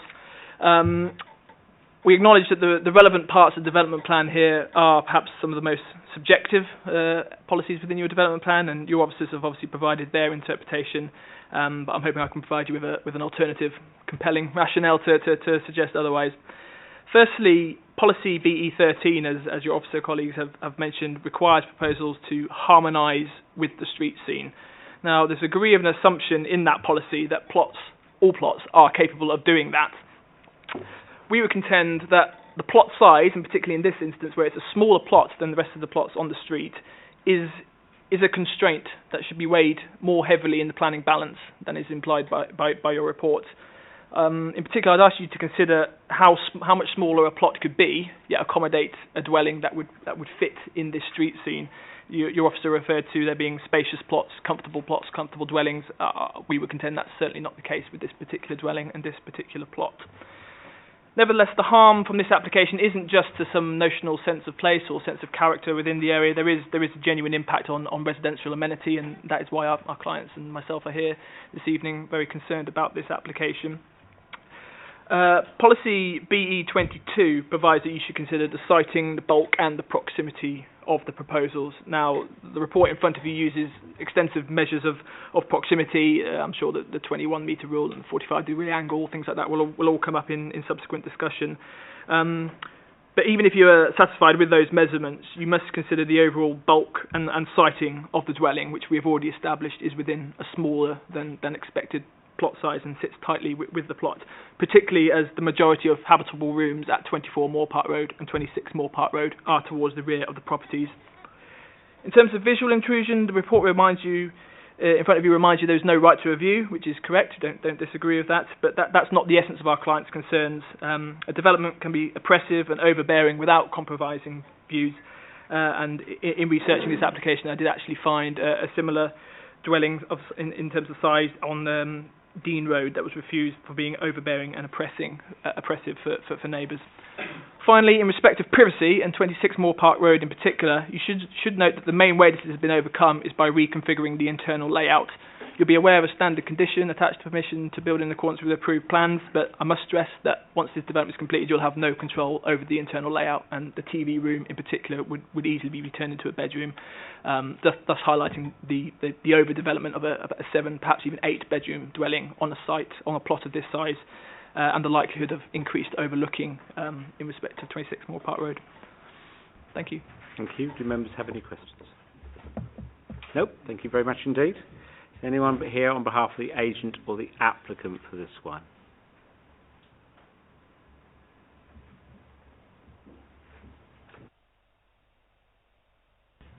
just confirm your name for the record before you start, please. Hi, my name's Sam Tiffin. Thank you. Thank you and good evening. As I just mentioned, my name is Sam Tiffin and I'm a Chartered Town Planner and Advisor to the applicant. As the Town Planner, speaking in support, just made aware that there was a pre-app proposing the comprehensive redevelopment to bring forward 2 detached properties on this site, which I believe number 24 was also in agreement with, as it also required an additional bit of land from that back garden. Unfortunately, that wasn't supported by officers, and it was deemed more appropriate to move forward with a single detached unit, which doesn't require additional land and occupies a modest plot and will be fitting for its locality. In this regard, if you have visited the site, you will have noted that the street scene is characterised by an eclectic mix of architectural styles, all of which are large, wide, 2-storey family dwellings, with the exception of number 1A Grove Road. It is also worthy and important to note that the crown roofs are an established feature in the immediate vicinity, and varied roof forms included in that, and hence its support by officers here. As also mentioned, the application has undergone 2 revisions throughout the application to take account of officers' and residents' concerns to ensure the proposal can be recommended for approval tonight, which we fully concur. These changes included the removal of a first-floor rear projection, pulling it right back so it's not oppressive for neighbours, ensuring the non-habitable rooms at first floor rear-facing windows are to be obscure glazed. That's conditioned, and that also includes the TV room, and along with ensuring the dwelling complies with the 21 metre and 45 degree rule to ensure overlooking is respected. There have been further reductions in the width of the property, and some small, more modest alterations to the architecture of the building, such as the removal of a quite large grand porch to better simplify the architecture to be more in keeping with the vernacular of the street. With respect to amenity, we do appreciate the proposal will result in a change to the immediate neighbours' character of outlook. However, we would dispute this would result in a harmful change. Grove Road and the surrounding roads comprise a suburban estate, and its change to a 2-storey dwelling is not considered to result in a form of development which is out of context. If anything, we would argue the existing rather lonely bungalow appears to be out of keeping with this rather large 2-storey family estate. In addition, the orientation of the property, situated facing north, northeast, and subsequently would not cast a shadow over either 24 or 26 Moore Park Road. Furthermore, its separation distance, as explained by the officer, as 28 metres with number 26 Moore Park Road and being located at right angles will ensure their amenities are completely respected to an acceptable level given the established design criteria Hillingdon impose, which this proposal meets. Given the amendments made and the design evolution of the scheme, coupled by imposing the appropriate landscaping and glazing conditions, ensures neighbours' privacy will be respected. In conclusion, we believe the scheme will, in our opinion, provide a replacement dwelling that will contribute to the sense of place of the area while enhancing the setting of Grove Road, specifically at its junction and entrance with Moore Park Road.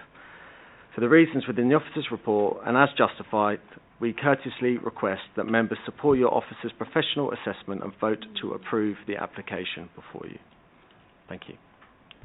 Thank you. Do members have any questions? Nope. Thank you very much indeed.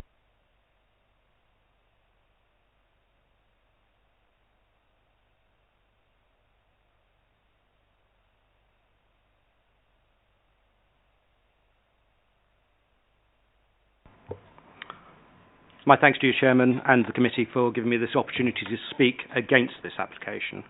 And just for clarification before I do start to speak against it, it was stated just now that in the previous pre-application that there was an agreement from the owners of 24 Moore Park Road to sell some of their garden. That's a complete untruth, I'm afraid. Now moving to the main application, where you have before you this evening, I believe this scheme is totally unneighbourly because of its overbearing and visually dominant in nature due to the bulk, height, scale and siting, and as such will cause adverse harm to the living conditions of occupiers of the neighbouring properties, in particular those of number 24 and 26 Moore Park Road. I'd ask you to note that all but two of the habitable rooms at 24 Moore Park Road are in the rear of the property, and so the residential amenity of these residents will suffer a significant negative impact if permission were to be granted. Similarly, those at 26 would lose much of their present enjoyment of their garden in the event of this development.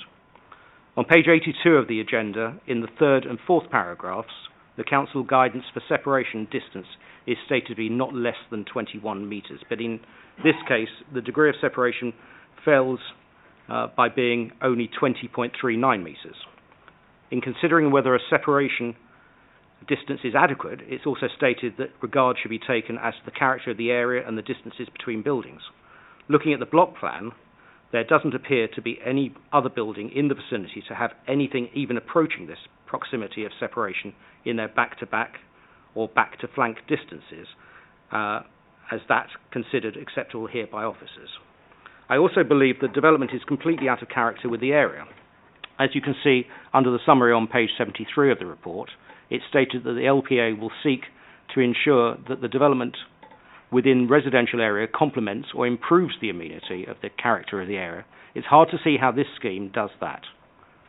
On page 77, paragraph 3.1, the street scene is described as comprising of dwellings sitting within comfortable plots. It's conceded by officers that the plot of 21A is not as deep as others in the street scene.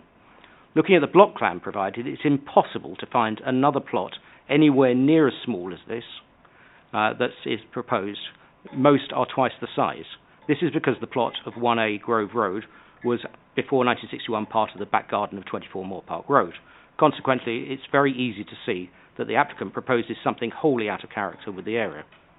I'm also concerned that the proposed building, due to the excessive height and massing, will cause loss of residential amenity, contrary to policy BE21. Additionally, it will provide inadequate daylight and sunlight levels, contrary to policy BE20, and as all of you know far better than me, that this policy requires proposals to ensure adequate daylight, sunlight levels in layout and massing. The height and massing of the proposed building must result in the loss of light in the garden and all the habitable rooms in the rear of the property, comprising the living room, kitchen diner, the main bedrooms and the second bedroom. I do hope that you'll see that it completely fails to harmonise with the street scenes contrary to policy B13 by affording inadequate amenity space to protect amenity of surrounding buildings. The width, height and depth proposed together present a very much larger structure than the present one, whose proximity to the others recognised its location. This bulk and the change in the frontage must alter the street scene materially. As I said earlier, the current plot, which is fundamentally different to the plots in Grove Road, having been formerly part of the garden of 24 Moore Park Road, is really far too small to accommodate the form of a detached dwelling found elsewhere along Grove Road, with the results that the developer is attempting to cram a new house into a disproportionately small garden, which therefore will offer totally inadequate amenity to all future occupiers. The proposal departs from B23 and paragraph... Could I ask you to wind up, Councillor, please? And paragraph 17 of the MPPF, which seeks to ensure a good standard of amenity. For all these reasons, I would ask the committee to refuse the amended design.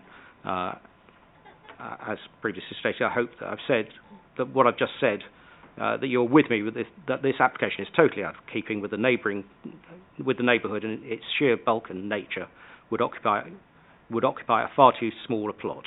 Thank you. Thank you, Councillor. Any questions, Councillor? Nope. Thank you very much. Right, I will start this one off.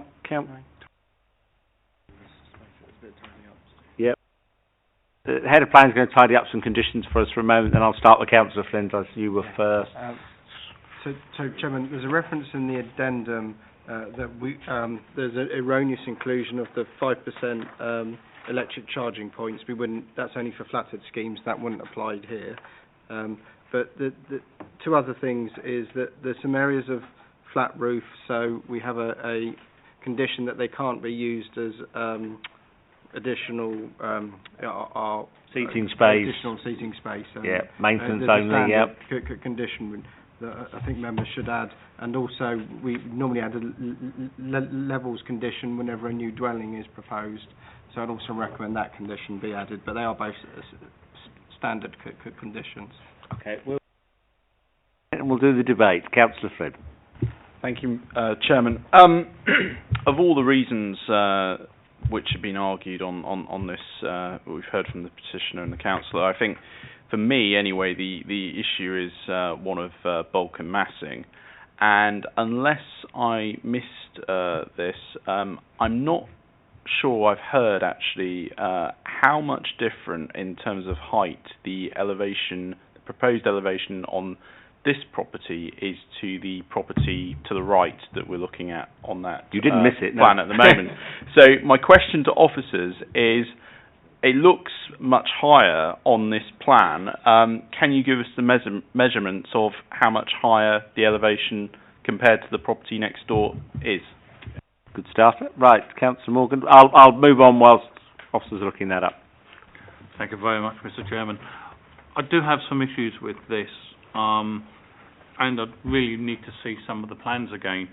First of all, I'd like to know what the shadowing effect is on number 1 Grove Road. We've all been talking about 24 and 26 Moore Park, but because 1A is to the south of number 1, number 1 is going to be affected by shadowing. I'd like to see the rear plans again, because I'm not sure that we've actually got that covered on where the obscure windows are, because to me it sounds like it's going to look odd where you're going to have on the north end is going to be clear, and the remaining 3 windows or 2 windows are going to be obscure. To me, that's going to look odd anyway. It's going to look not right. And I'd also like to see the internal plans of the first floor. I want to see the outlook on what's proposed in those, and how easy it would be for those to be converted back to bedrooms once it's all been built. Thank you. Neil, would you start the shopping list off? Well, if I start with this plan, north, straight up the top there. So obviously Sun Path is east to west. So in the morning there will be some shadow cast over the neighbour's garden. In the afternoon, that will become less until it stops. In terms of the rear elevation, I think they're proposing that these windows are all obscured, and that is the one that's far enough away for it to remain unobscured. What do those windows serve? I think so. That's a bathroom there. That's another bathroom there, and I think that's a. Which page? So if you just want to turn to that quickly, I can't read. Dressing room, right? Okay, so that's what those 3 rooms are.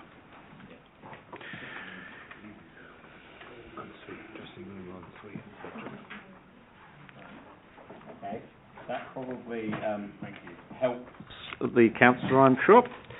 And then there's a question about the difference in height. Yeah, there is. I've still got that one. I haven't lost it. Unfortunately, the report isn't that clear on the exact height, but I mean, I'd only be estimating.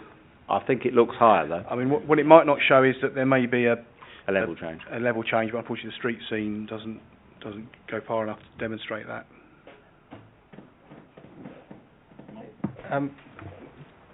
Just talking to the chairman, if I can perhaps give members some guidance to help you in determining this application. I think the key issue is the impact on the street scene rather than residential amenity, because the level of projection beyond the rear garden of number 1 Grove Road is quite slight. In terms of the properties to the south, it's actually 15 metres is our over dominance distance, so the 20.6 just over 20 metres is actually quite a bit beyond the 15-metre standard, and there aren't any windows on that flank slide elevation, as Neil explained. As you wrap around the building, there's actually only there's a number of windows that would be obscure glazed. So the real issue to me is this acceptable in terms of impact on the street scene? And there is a projection of the front gable that does go slightly forward of the building line, which I know it was raised by one of the councillors on an earlier application, so there is a slight projection forward of the building line. In terms of the photos Neil circulated, so the eaves are slightly higher than the adjoining property.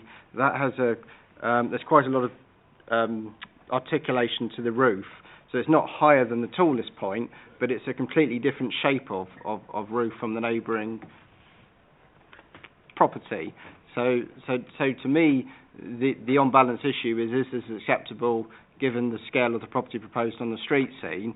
But I personally am quite comfortable in terms of the residential amenity impacts. Thank you, Councillor. Thank you to the Head of Planning, Councillor Higgins. Obviously, too long tonight. James just got in there before me. Obviously, he's worried what I've said before. That building line is still wrong, isn't it? It is. The gable at the front is actually extending. I think the problem with this is that if the garden was the same size as the neighbouring property, I don't think we'd have a problem with this. The problem is that the plot, it's small, and you're putting something huge on a small plot, which then emphasises that it's sort of crammed in rather than. Which comes back to Mr. Rogers' street scene. I do also have some problems. Separations, don't they? I mean, I've seen that we've got material on page 74. If you look at the front of it, it doesn't look like it's rendered like the rest of the properties anyway, which I'd hope that officers would pick that up and it would actually be in keeping with the rest of the property. It just looks like brickwork to me. But the only issue I have really is that it is too big for this small spot, and not a lot too big, but it is still just a bit too big. That's all I think. I think we're going to find it hard to go against the officer recommendations, but if someone's up, it's been one of those evenings for that. Exactly. If someone's up for it, I'm quite willing. Councillor Curling, sorry. Thank you, Chairman. Yeah, I mean, I concur. It is an overdevelopment, in my view, an overdevelopment of the plot. I'm particularly concerned about the 21-metre rule, because the 21-metre rule really is when you're talking about, shall we say, conventional housing estates, conventional sort of semi-detached estates that are dwellings that are a lot smaller than this. And I think when you're looking at large plots and large dwellings, then the 21-metre rule really needs to be extended, shall we say. I mean, this is a minimum standard, and these are not minimum plots. So in my view, it should be greater than 21 metres. Because it should be in proportion to the plots themselves. So I believe the ward councillor mentioned that actually it's less than 21 metres, so it's slightly less than our minimum standards. And as I say, it doesn't really fit on a larger when you're talking about larger plots. Other than that, I mean, the bungalow that sits there, I mean, it looks really, really nice in this street scene. And I think from a street scene point of view, replacing that with a very large dwelling is going to spoil that street scene tremendously. Particularly, it's going to appear closer, even if it's not, it's going to appear closer to its neighbouring properties as well. So I think there's a couple of grounds for refusal. Well, we are, I think, in the on-balance land, which means it sits either side of a fence. The officer report has come down on the side of approving it. Obviously, once we're in on-balance land, there is equally another interpretation. I think your choices, gentlemen and ladies, is we've expressed concerns about the size of it in relation to plots. Some concerns have been expressed regarding the street scene. And it's the impact of this size of a property and this scale of a plot, I think, is where it sits. If this was in another plot in Grove Road, we'd be looking at it and going, what's the problem? But this plot is quite small.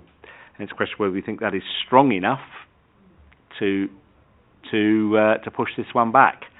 It clearly does sit in the middle, but there is clearly a ground, if members feel that way, to refuse this on the grounds of the size and bulk being inappropriate for the street scene. Councillor Graham. Yes, Chairman.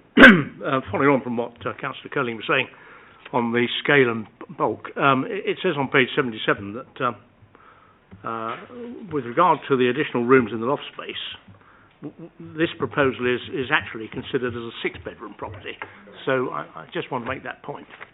So I think I had that point in my head that I consider this to be a 6, and I think there's some debate about that, if I'm honest, because there are one or two other rooms that could slide a little further. So I don't think we're going to go any much further in debate. There's one of two proposals can come forward, and we're just going to have to test this, I think, because I'm not getting a total sense of where we are. Councillor Higgins, what are you going to give me? I'm going to give you reasons for refusal. Bulk. Go on then. Bulk, size. Impact on visual amenity of the street scene. I think the building line is wrong. Well, if we went size, bulk, visual amenity of the street scene, does that pick that up? I mean, I've a quite simple view on this one. I don't have a problem if members have concerns regarding the appearance on the street scene. It would be the residential amenity that I don't think we'd be able to sustain on this one, because I do think it complies with our standards. So if we're going visual amenity, does that bring in size and bulk? Yeah. Okay. So Councillor Higgins' suggestion is that the officer report is overturned on the grounds of the visual impact of the size and bulk of this property and its visual impact on the street scene. Do I have a seconder for that proposal? I do. Thank you, Councillor Curling. Therefore, all those in favour of refusal of this for the reasons outlined, and those will have to be fleshed out, but let's just take that for a minute, please clearly show. I've got 1, 2, 3, 4, 5. Oh, I've got everybody. In that case, I have got. That was easy. It was easier than I thought it was going to be. Okay. Can I therefore ask the? Are we happy to delegate that to the head of planning to frame a reason, or do we want it to come back to? No. Happy to delegate. James, you've got the job. Right, okay. I now move to the last petition item of the night. Agenda item 10, 47 to 49, High Street, Ruislip. Page 89 of your papers. Neil. Chair, let me just get to the right starting point.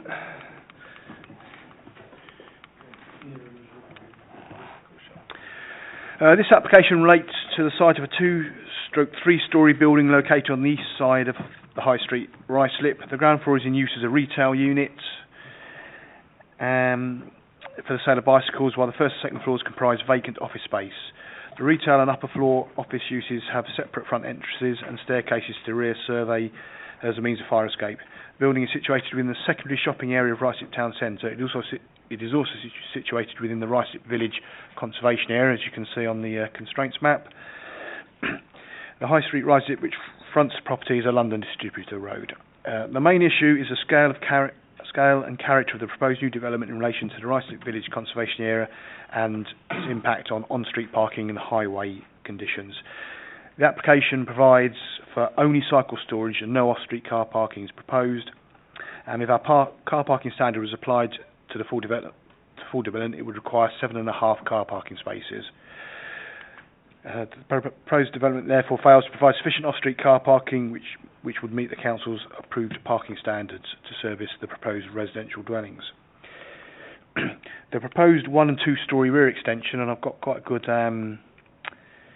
cross-section there, so that the red line is the existing building, so obviously the ground floor retail space does go quite a long way back into the plot, but what's being proposed here is a significant additional extension, and we consider the proposed 1-2-3 extension by reason of its design, scale and proximity to site boundaries would result in an over-dominant intrusive residential block in relation to the existing and adjoining properties, and as such would result in a visually obtrusive development in the Ruislip conservation area. So we are recommending refusal. Thank you. Thank you. Mrs. Carnegie, anybody here to speak on behalf of the petitioners for this one? No. Anybody here on behalf of the agent or the applicant for this one? No. Oh, I was going to say this evening was looking rather long. I think it may have just shortened a little. Right, in that case, can I move to debate on item 10, please? Higgins. I'll move with officer's recommendation. Did anybody want to have any further discussion on that one, or are we all happy with officer's recommendations? Right, all those in favour of refusal, please clearly show. Thank you. Right. Okay. Agenda item 11, 6 Flowers Avenue, Eastcote.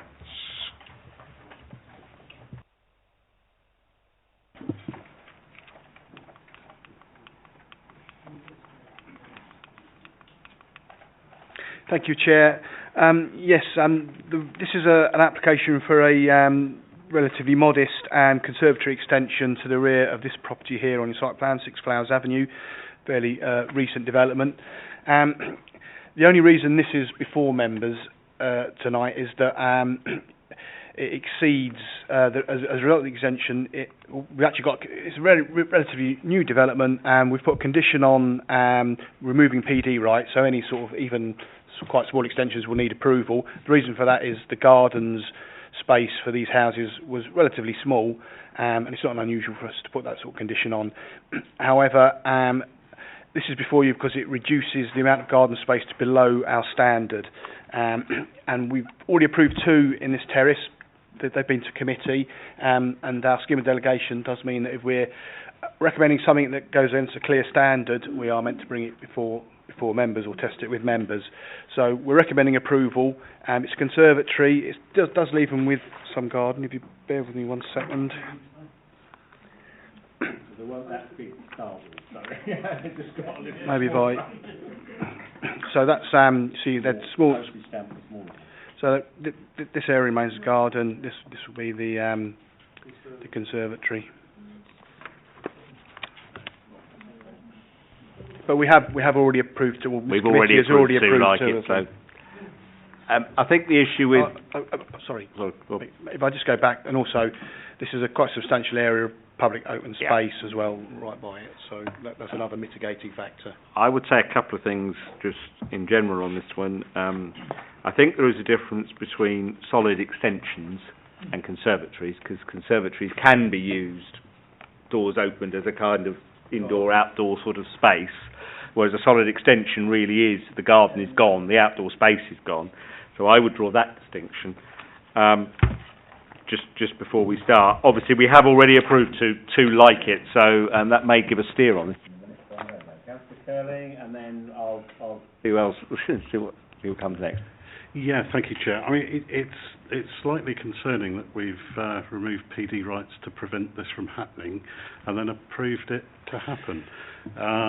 So, I mean, there's probably some sort of history towards it, but I think it's placed us in a position where our hands are tied, but it does seem rather a strange thing for us to be considering PD. Well, the only thing I would say is, in terms of PD rights, it's normal on these large-scale developments these days to remove all PD rights. So it means the applicants do have to come back to us for planning permission. It does. Otherwise, as you know, PD rights give all sorts of things you can do, some of which are quite large, and they just be able to go ahead and do them. By taking them off, we at least are ensuring they've got to come back to us. Now, some things would be acceptable, and some things wouldn't. The trouble is with general PD rights, we all know what some of those look like. Councillor Higgins, you had your hand up. I know Councillor Flynn did, I think. Yes, I just want to see what we're sort of approving. I'm just seeing a site, but I haven't seen the side elevation, is it? So it's just, it's fine. Big glaze extension, a big glaze conservatory. Okay, I mean, as I don't really see an issue with that. I'd probably move with the officer's recommendation. It does puzzle me. I do concur with Councillor Curling on this. that, you know, I don't know where I was. I don't remember approving the other ones, but it's just why you weren't with us. Yeah, maybe I obviously I missed something, but no, I don't have an issue with it. I mean, we were moving quite quickly. yeah, no. I'm usually awake, but no. So Morgan wanted to add something. Did you, or did you? I'll take your proposal in a moment. But can I? I was going to second. Oh. All those in favour, please clearly show. Just going to offer some steer to officers, really. I accept that we've taken off the PD right to all applications are going to have to be considered. Do committee actually want to see these conservatories every time? I mean, I'm just asking a question. I'll take a yes or no on it. I know it might be tedious for us, but I personally would like them still to come to us, just in case. As soon as you release something like that, it can be interpreted in different ways, so we'll just leave it as asking for general view. If that's a general view of committee, it stays as is. Yeah. That's fine.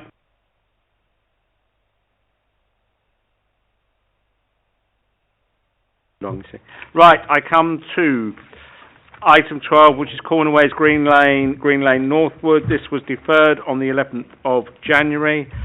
I'll ask the officer to do a presentation. Can I draw your attention to the addendum, which has some accident data in it? I also draw your attention to the front page and a half of the report, which effectively is the updated piece.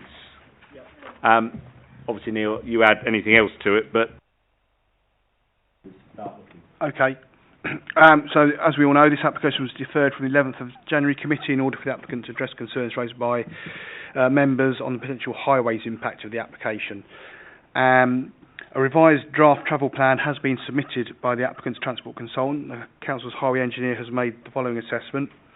The travel plan is an ongoing document that will be revised as further information comes forward. The site already has planning permission for a nursery to operate 30 children, and this latest application is for a maximum of 60 children. There will be no further need for additional staff at the site. The previous application had conditions that restricts the on-site parking area to be used for staff parking.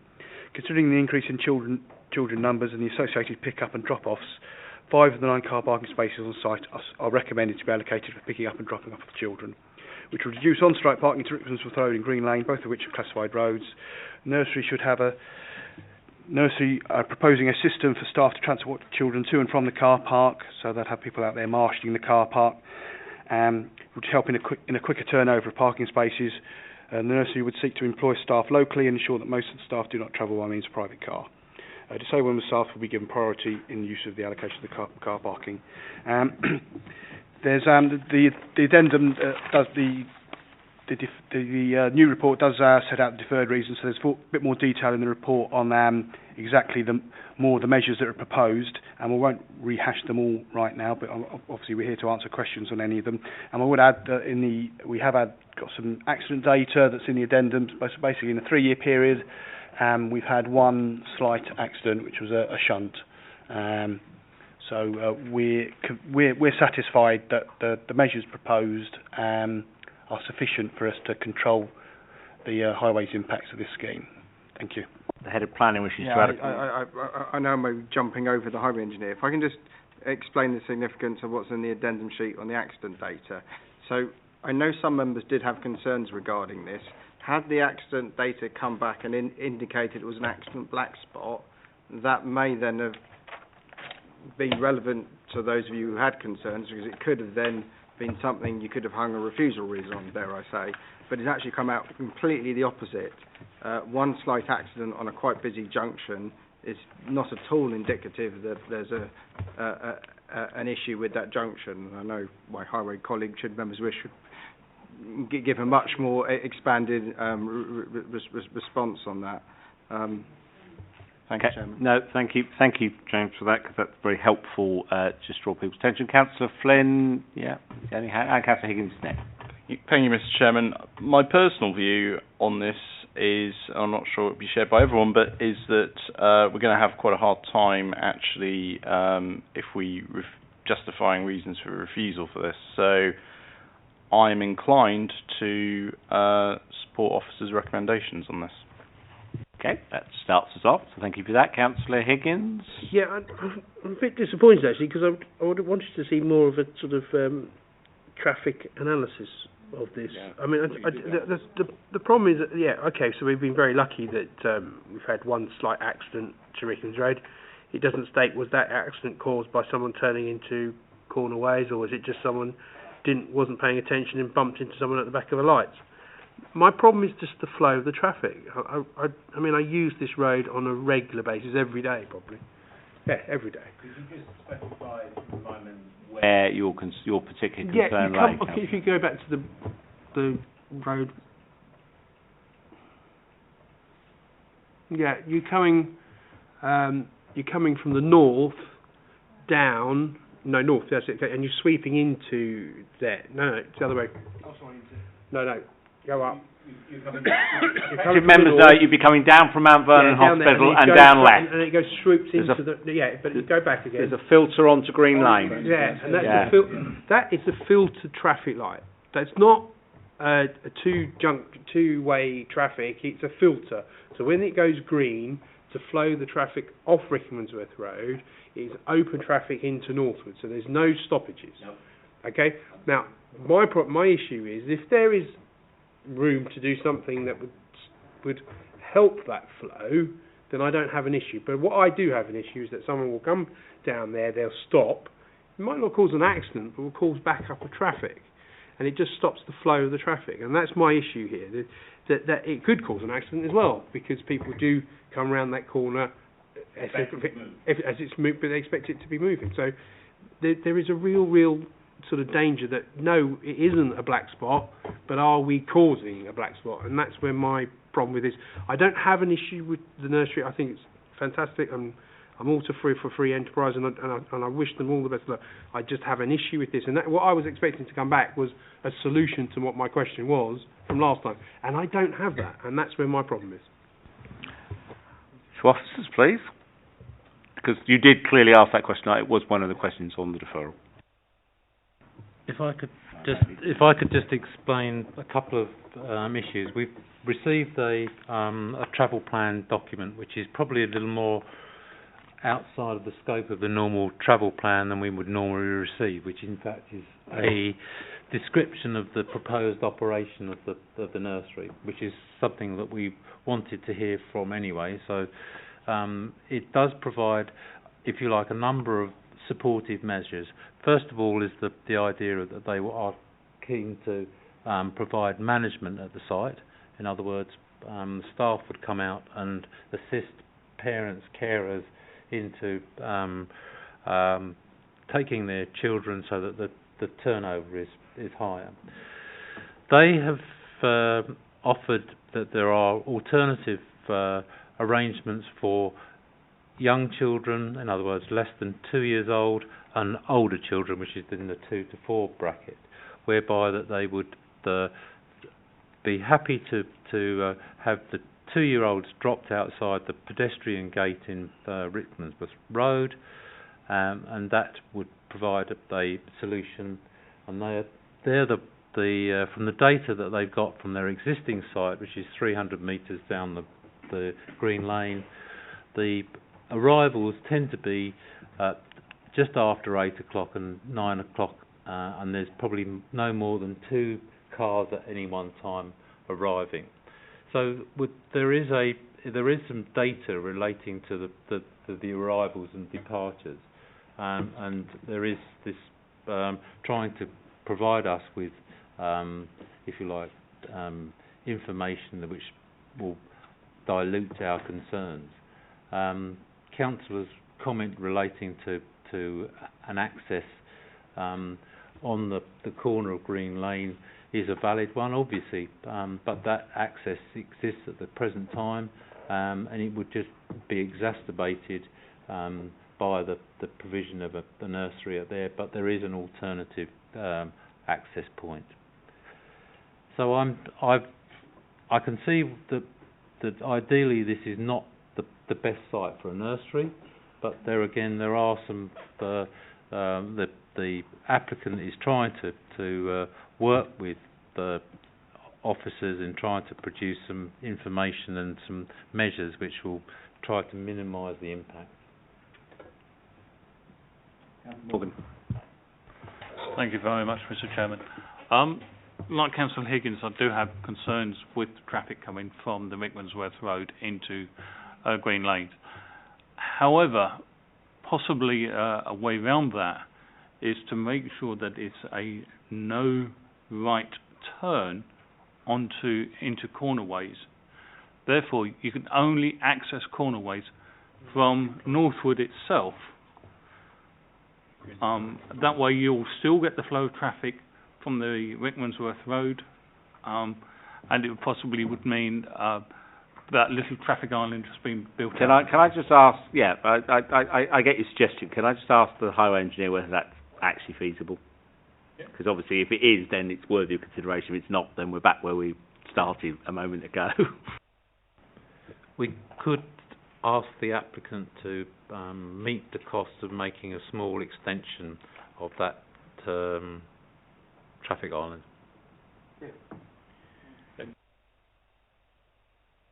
To be fair, Thank you, Mr. Chair. Very briefly, I know we had a long discussion around this. From I know I was saying the flow of the traffic, was it going to go from one end and come out the other end? That's not the case. We're still sort of in and one out, isn't it? So it's okay. So there's no change there. Thank you very much. There's no change. It's still coming in and out the same place, which is the reason for the congestion question. Councillor Higgins. Yeah, I think that's a very good suggestion, because it obviously exists already for the avenue. The avenue, you cannot come out of the avenue and turn. You cannot turn right out of the avenue. You have to turn left, and most of us go up and turn around in the road and then come back in again. But that would actually solve the problem of my concern. Obviously, the other, I know where the other site is, and it's easier for them because there's actually parking available that you can sort of park outside and then run in the kid anyway. But that would be. There is some parking on Rickmansworth Road here, isn't there? Exactly, yeah, but it's further up. But where there are other existing businesses, it's right outside, so it's really easy for them. But that would actually solve the problem that I have. So I'm all for that. The head of planning is just. I was whispering something to the highway engineer, and I think it might help for me to share that. So I was asking Peter whether the works would be significant enough to require a safety audit, and Peter was confirming that they wouldn't, which in a way actually supports the suggestion, because it means that it's minor works. It would just be minor works and is a straightforward thing that doesn't then involve a whole load of other different processes outside the planning committee that then might mean it doesn't happen, in plain English. What would we end up doing? What would be the net effect? So if members take the view that with that modification the scheme is acceptable, effectively there'd be an extra bit in the recommendation concerning the sort of section 106 agreement. But if members are happy to leave the precise wording to officers in conjunction with the legal officer, I'm sure we could sort that out. So we would end up with an extension of a traffic island there, so you could turn right, but you wouldn't block the road effectively. Is that what we're suggesting? No, you'd only be able to turn left in and left out. Yeah. Ah, right, okay. So you'd extend the traffic island along, so you wouldn't be able to. Wouldn't be able to come off the flow. Okay, that makes some sense, I think. Right, let's take Councillor Gray and Councillor Catra, and then I think we'll try and frame a recommendation and get this moved. Yes, Chairman. Just for my satisfaction, traffic coming along Green Lane and entering into Cornerways, turning left. I remember last time we were discussing whether that should be widened so that if something is emerging at the same time, that they would be able to pass by. In other words, something coming out would be able to turn left at the same time. Was part of our debate last time, but I don't think we've got any further with that. Have we, James? Neil? Whoever's... What I'm saying, I'd like to see that widened, really, that crossover there. Yeah. Through you, Chairman, I think we've actually said in the travel plan that they were going to monitor in and outs anyway, so that would be part of the condition. We'll just check that for a second. Does anybody else want to come back in? Otherwise, I think I'm management in a car park would... Do you think management of the car park will solve the issue better than a wider entrance and exit? Okay, all right. The view of professional officers is that the actual owners managing their business and their car park effectively will achieve a better result than a wider exit. So, the suggestion from the head of planning, which seems to have some sense, is that we amend the S106 to include the extension of that traffic island, so you effectively can't do the right turn, which we were concerned about. So you'll have to come left in, left out. I would be happy to leave the wording of that to officers if members are content, unless they wanted to come back to us to see. But I'm happy to. I'm content with that. Are we happy on that basis? Do I have a general agreement? Yeah. You'll propose. Yeah. Okay. I have a proposer in Councillor Morgan. Do I have a second? I do in Councillor Curling. Thank you. All those in favour, please clearly show. Done. That one's approved. Sorry you had to wait quite so long, but it's just one of those nights. Right. I now move to 91 Joel Street, Northwood, a change of use from A1 to A345. We've got pub, restaurant, hot food takeaway. I thought pubs in Northwood Hills were closing.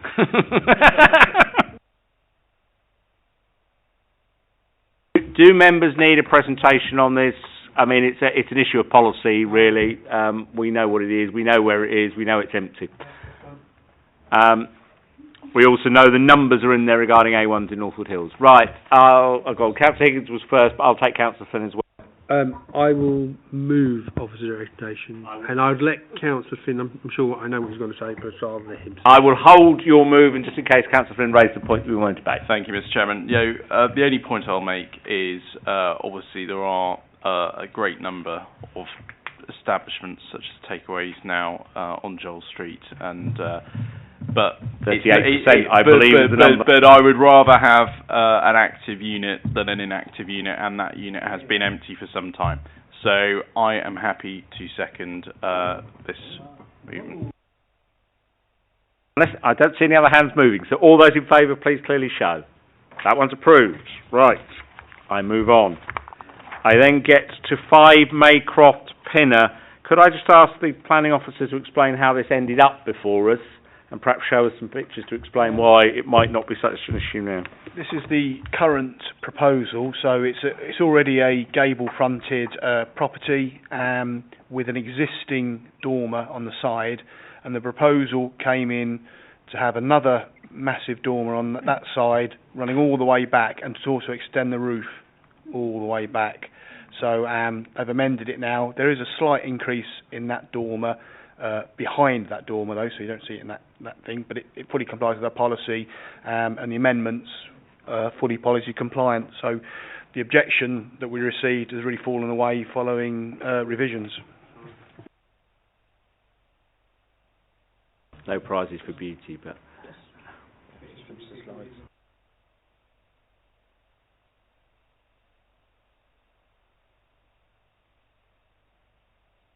Councillor Higgins? Just go with officer. I mean, it is higgledy-pickledy. I mean, I can't ignore that it is the most unattractive place to live, but that's not my wishes, that's the owners. But it's a lot better than what was proposed, and I'll go with officer's recommendation. Sorry, Chair, just like to say it before I do second it. You're absolutely right. It is very higgledy-pickledy, if you like, right? But my God, I hope nobody else comes and asks for the same thing. I can find you a number of those if I take you on a tour. Are you seconding? Thank you, Councillor. All those in favour, please clearly show. That one is approved unanimously. I then get to the last item of the night on my public agenda, which is London Borough Football Club, Breakspear Road South, who want a temporary planning permission for changing rooms whilst they deal with the asbestos in their existing ones, which... can we see the pictures just quickly? We ought to see them. I'm sure they look fairly like modular change.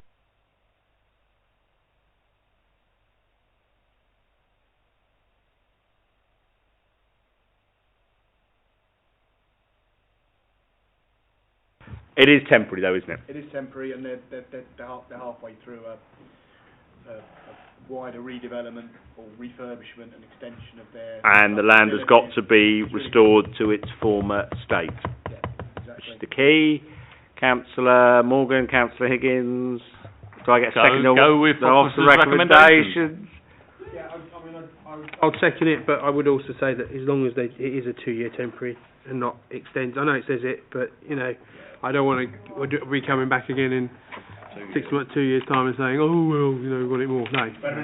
Get rid of the asbestos and No, the that's existing fine. ones. It does give them a problem. I agree. Anybody got anything else they want to add on this one before I put it to the vote? No. All those in favour, please clearly show. That was unanimously approved. Thank you. Can I just have 2 minutes to confirm?